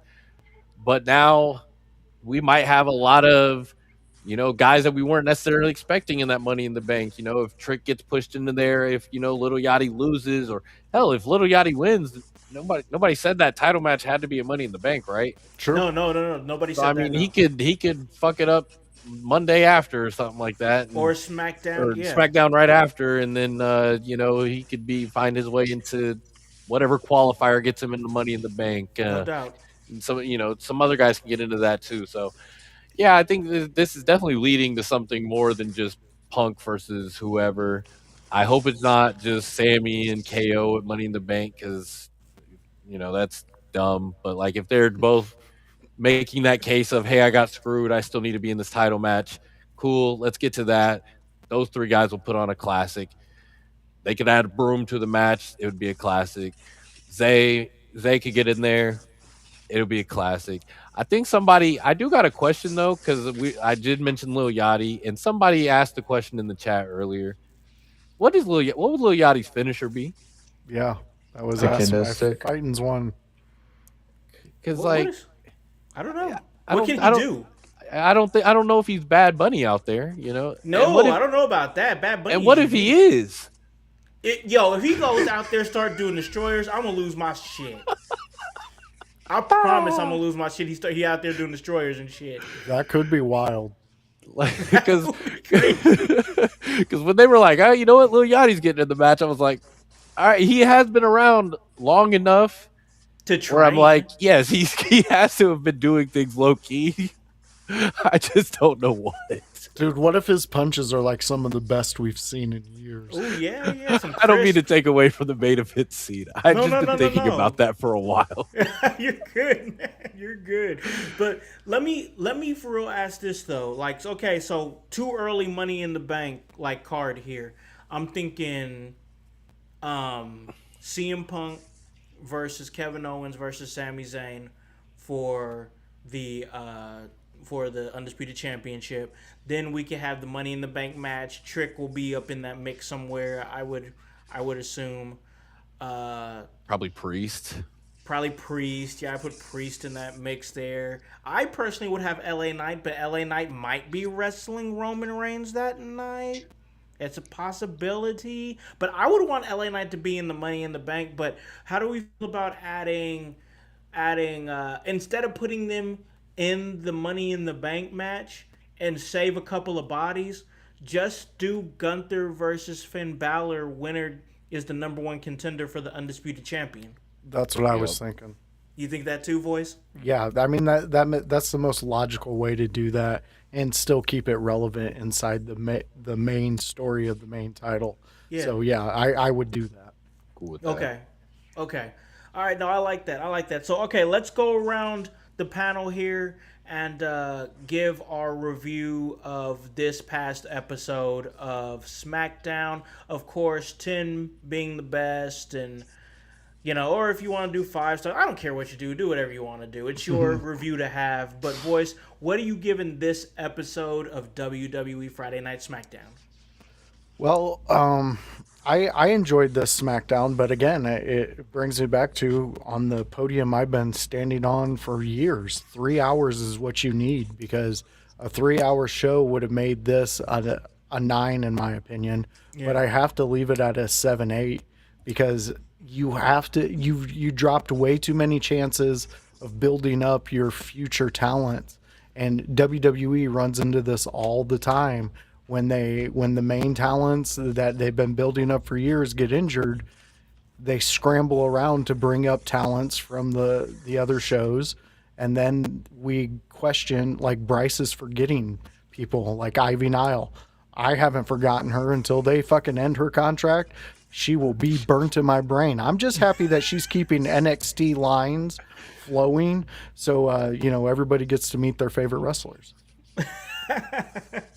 Oh man! All right, Bryce, where are you at with this show? What are you reviewing this episode of SmackDown? This episode is 6.5, maybe for me. Like, it wasn't anything crazy. They're just dropping the ball on too much stuff for me to like say it's like a good show objectively. Yeah.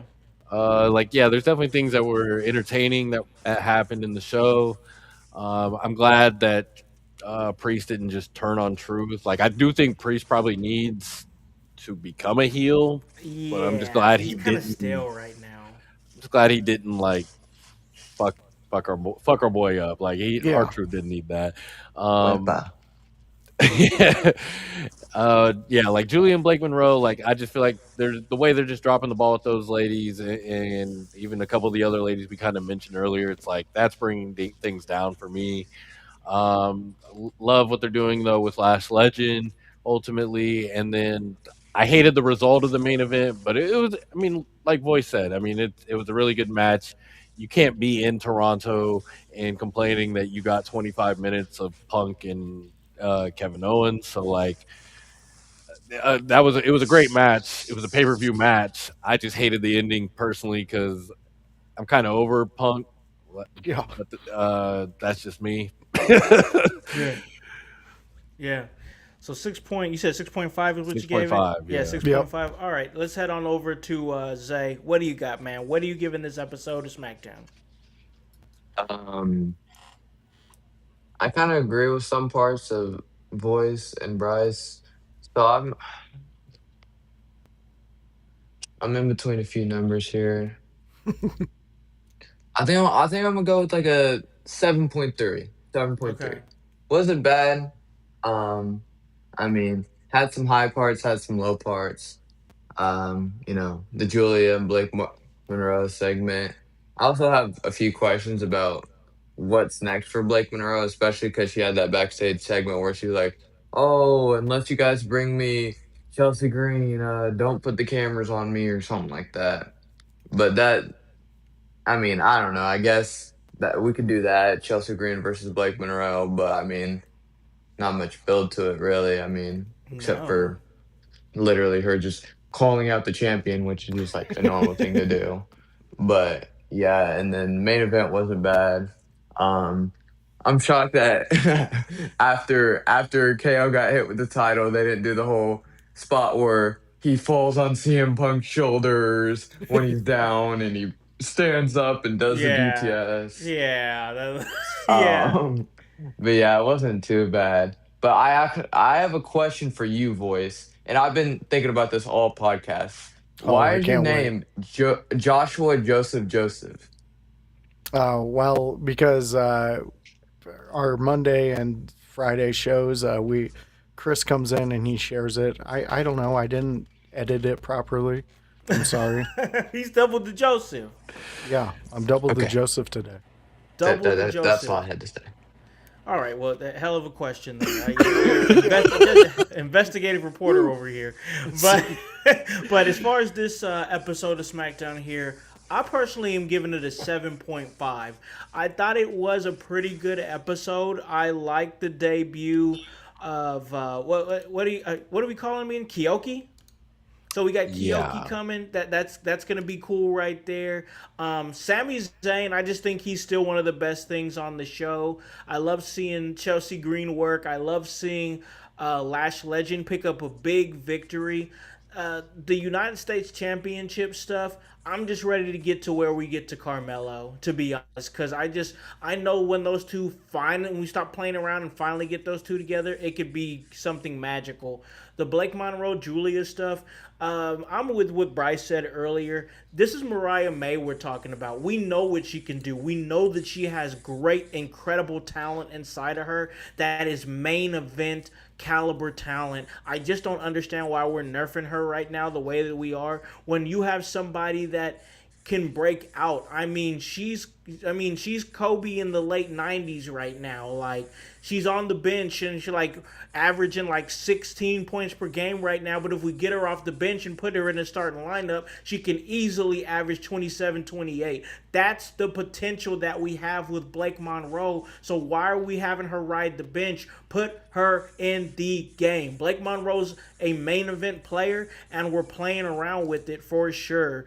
I agree that I think that Damian Priest, heel turn, we need it. Let's get it going because I think he needs a fresh coat of paint on him. I like what they're doing with Tama and Talatonga with Haku. I enjoy it, and I like what Cody brought to the table. But all in all, there was so much segments that just didn't really get a whole lot of time. Like the Blake Monroe segment that was just mentioned. I didn't even remember that segment. The little bit of, 30 seconds that Finn Balor got with Gunther. Come on, man. Like, these are two world class talents. Give them time to build their story, And I totally agree with what OG is saying here. The main event did deserve a bump up for sure, and we were telling stories, but I got to hold firm with 7.5 for me personally because I just think that there's still stories that we could be telling that we're holding back on. So, before we get out of here and call this a really great episode, I wanted to get this news out here and get everybody's thoughts on it. Of course, confirmed, we know that Ilya Dragunov is no longer with the WWE. He let his contract expire and chose not to renew. Guy is a great talent, and he's going to land on his feet wherever he goes next. With his contract expiring, that means there is no compete clause. He can go anywhere he wants to as soon as tomorrow. So that's going to be interesting to see. That is also we have talents like Bailey, and also most recently Johnny Gargano being rumored to be leaving the company soon, if not have already have left, and the news hasn't officially broke. Also, TNA Lockdown going down tonight. Avery Styles is there, the son of AJ Styles. Of course, we had a huge episode, Pope and the Con Man Wednesday, talking about this young man. I want to get some thoughts. I'm going to start with Voice here. Big things to talk about with releases, with the names of Ilya confirmed, possibly Johnny Gargano and Bailey on the horizon, TNA Lockdown in Chicago, big event, Avery Styles there in the building. Let me get some of your thoughts on some of these big stories going down in the wrestling world, and then we'll go to Bryce and Zay. Well, we have such big pastures out there for wrestling promotions. Any one of these names can go to any one of them and create a huge impact right out the gate. So I'm looking forward to that. Smart move by TNA to snag up Avery in the midst of all of his controversy going on. Yeah. I think that's a highly intelligent move. But I think it would be very wise if Tony Khan is sitting there right now licking his chops because I would Dragunov specifically, and then I'll pass it off to the next person.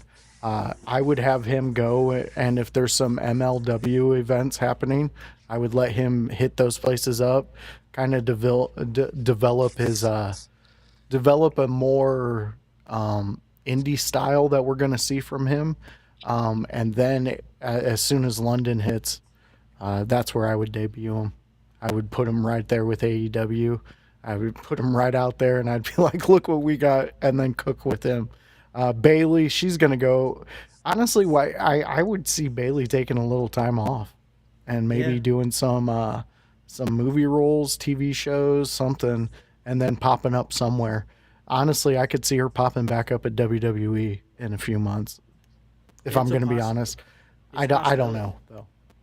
No, it's a possibility because Bailey seems like the type of person that's like, this is what I've known. This is who's, buttered my bread. But I would like to see. I got to be honest. I would like to see Bailey, take that leap and bet on herself and maybe do some indie stuff and go out there and maybe show up at AEW. It's a possibility as well. But I really like what you said specifically about Ilya Dragunov working the indies because I don't think Ilya Dragunov worked the American indies.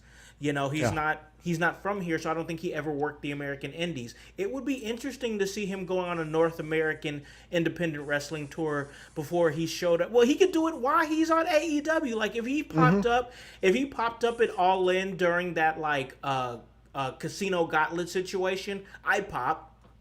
It would be a perfect spot for him to debut. I'd pop for sure, I, most me definitely. too. So let's pivot over to Bryce. Let me get some of your thoughts. Ilya Dragunov officially gone from WWE.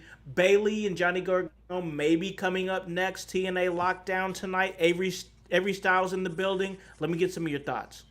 Dragonov, Dragonov and Gargano. I mean, like they need to go. I mean, especially at this point, I don't think like I don't have anything against Dragonov. Gargano, I've been a huge fan of. That's a guy who's had a great entrance theme. Like he's had the package when he was in NXT, but it also shows that man, like you guys can be really good on NXT where it's like the land of everyone's under 6 foot. There's a Yeah. few guys that are like bigger humans, and it makes it look special. Like when Oba is the only big guy, it looks really special. When the guys all who are challenging him have to be smaller than him. When the Big Show was around back in the day, it's like he's the only giant, and everyone has to try and like amount to that. But then everyone else who's fighting, in NXT, they're kind of the same size.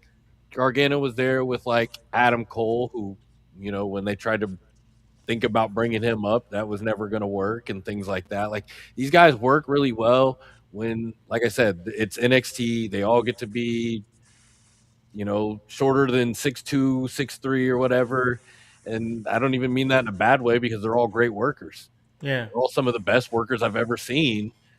But then when you get to the main roster, like they're never going to present you in that way. Like you've seen what happened to Dragunov in the Royal Rumble when he met Brock Lesnar. Yeah. They were never going to give him a chance. And like it's fucked up, but it's kind of like to liken it to something for like a regular person, like your favorite player, he might have thrived in that system on your team. Like I'll bring this guy up because I'm looking at my computer background, but Miles Turner, when he was a pacer, when he was with Tyrese Halliburton, he was thriving at the things he does because that system helped his game. Now Hmm. that when he went to the Bucks, we seen what happened. And I don't want to bring the memes and the jokes on him. Like, hey, I hope this guy kind of figures it out. But it's like he got to Milwaukee and was way worse.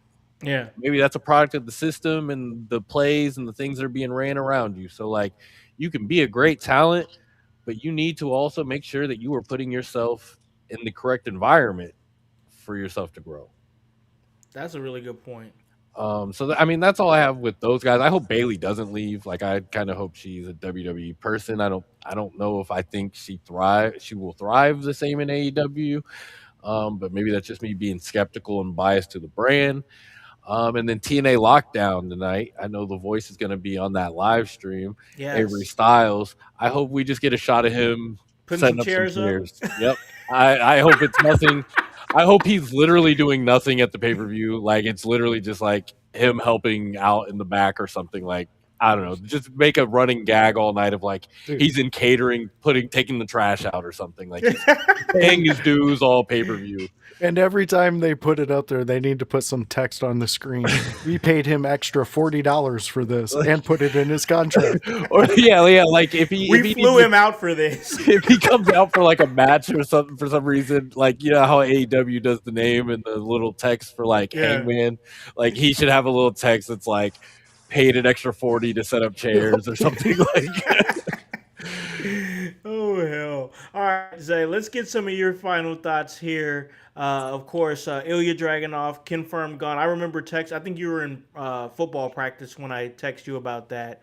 Him being confirmed gone. We're hearing just lately, Johnny Gargano seems to be the next in line who could be leaving. Bailey, not really confirmed anything like that, but we'll see what happens with that. And then TNA Lockdown going down tonight. Big every match going to be a cage match there, and then of course AJ Styles' son Avery Styles is there. Let me get some of your thoughts on it. Okay, I'm back. I'm having some technical difficulties with my phone, but it is okay. I'm back. Um, and I gotta say that part of the Ilya Dragunov hype definitely went down after the Rumble with Lesnar. The fact that he chopped him, and Ilya Dragunov is known to have some of the hardest chops in that business, and he took them, laughed, and then genuinely like grabbed him by his beard and threw him over the ropes.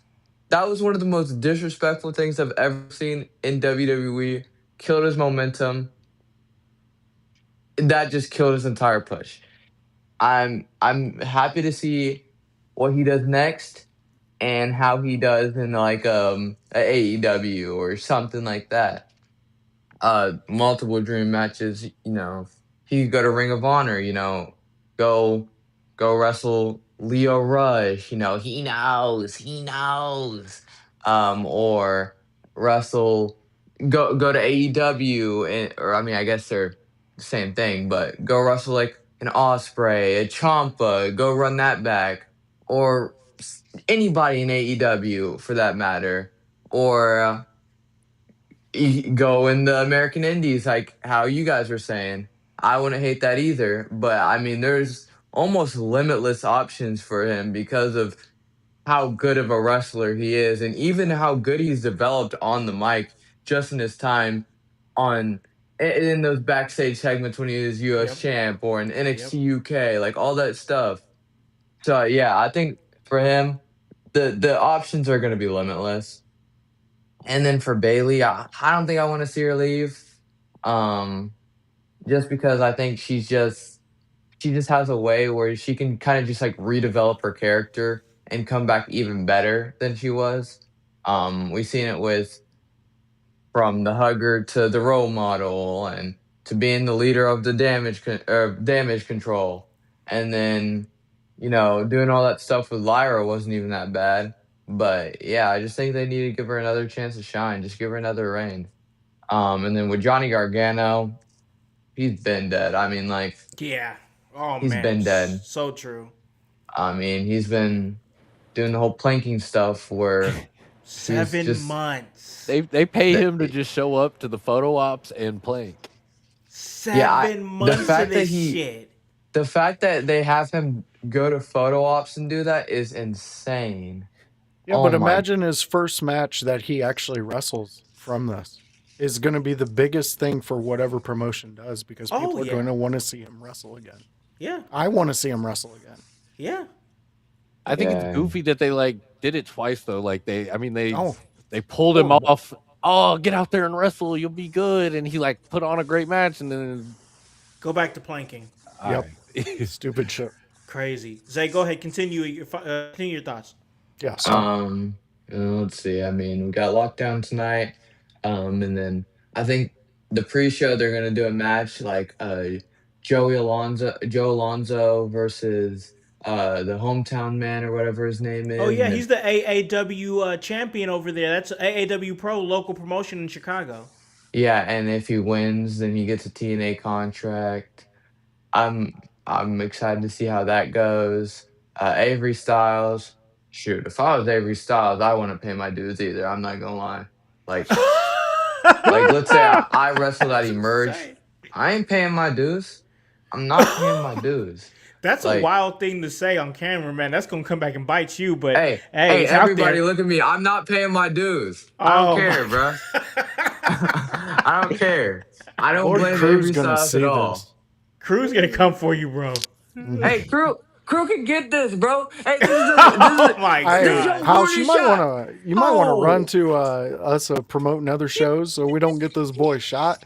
I know, right? nah, Exactly. All nah. right, all right, all right. Let's bring this thing home because this actually was a really great episode. Real talk. We're having a good time, having fun here, but it was a great episode. Tommy Invincible was a great guest. Seriously, man, Bryce, you did a great job bringing him in, man, and it was just fun because you can tell that he was really like impacted by the clip that we put out there on social media when he showed up in Double or Nothing. The dude really does work hard. The dude really is out there grinding. He does treat every single a time he goes through the curtain like it's WrestleMania, and he gave us everything, and it was a great time. So we talked to him, so shout out to him. But I'm gonna give it to the young boy Bryce over here who brought him in. I want to give you the opportunity. Where can they catch you and everything that you're doing?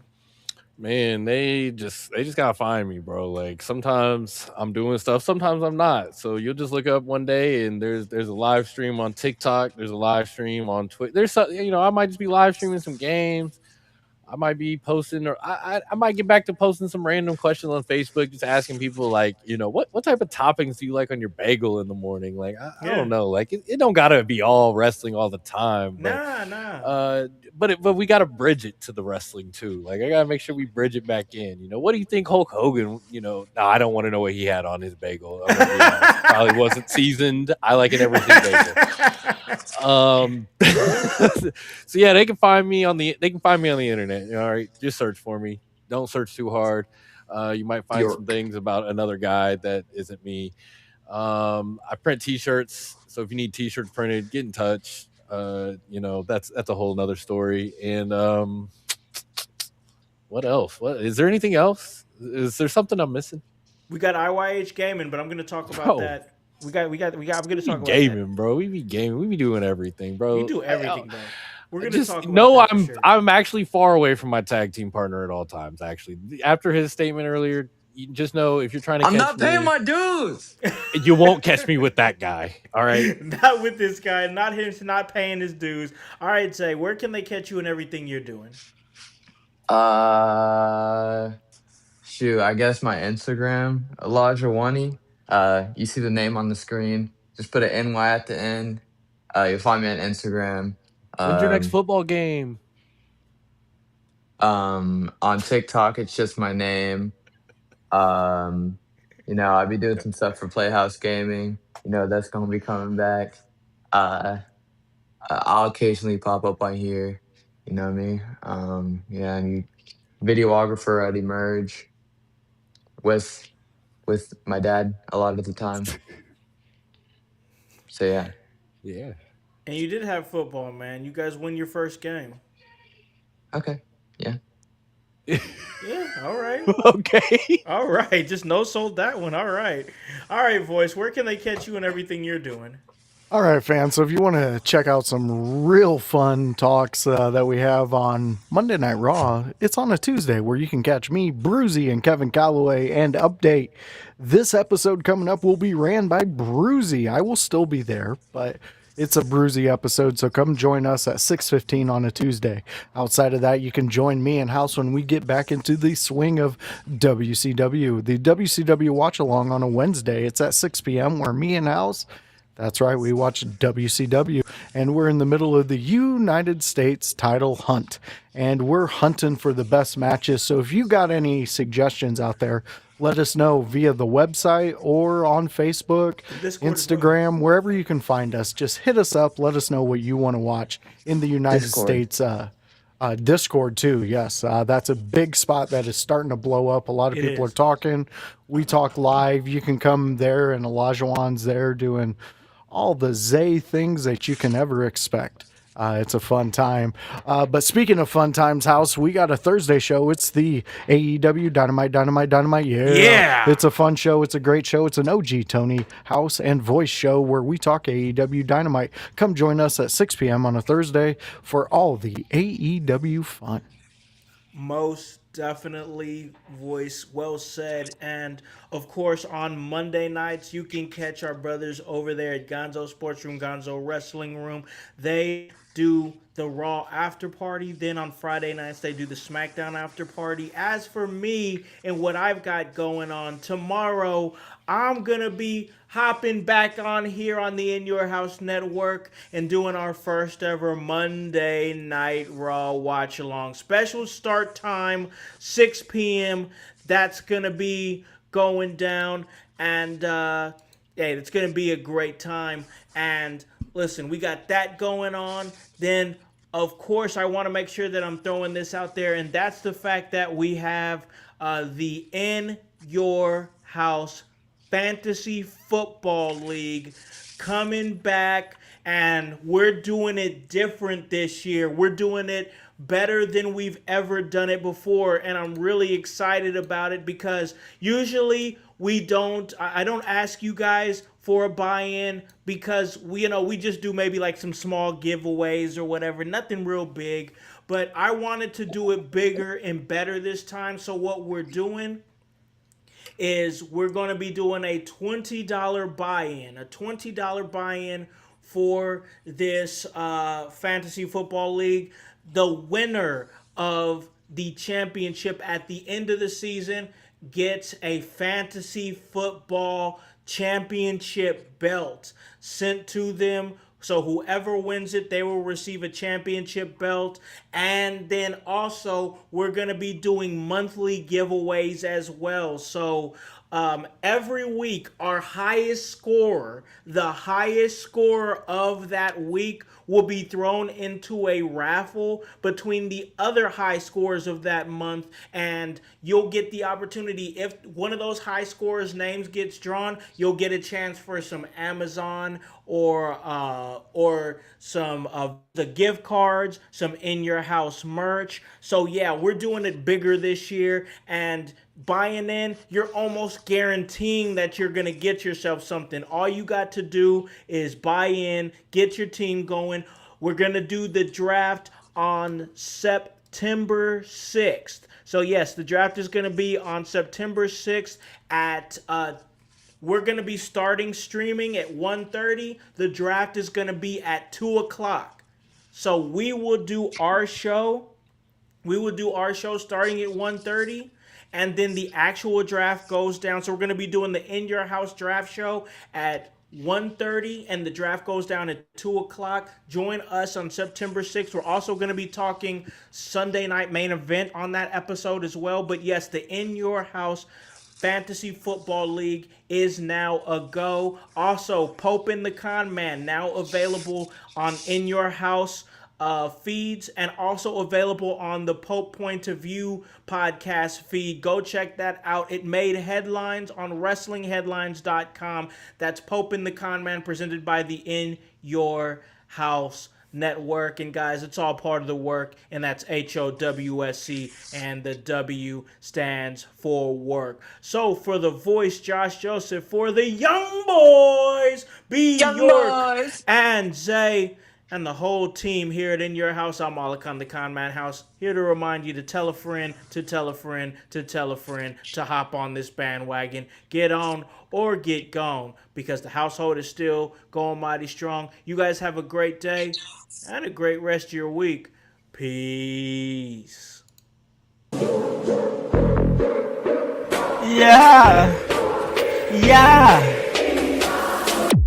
In your house with O'Con. Hey, O'Con in your house. Hollywood in your house. Hypocrisy's head in the clouds. Curating all kind of loud. Wrestling in front of the crowds.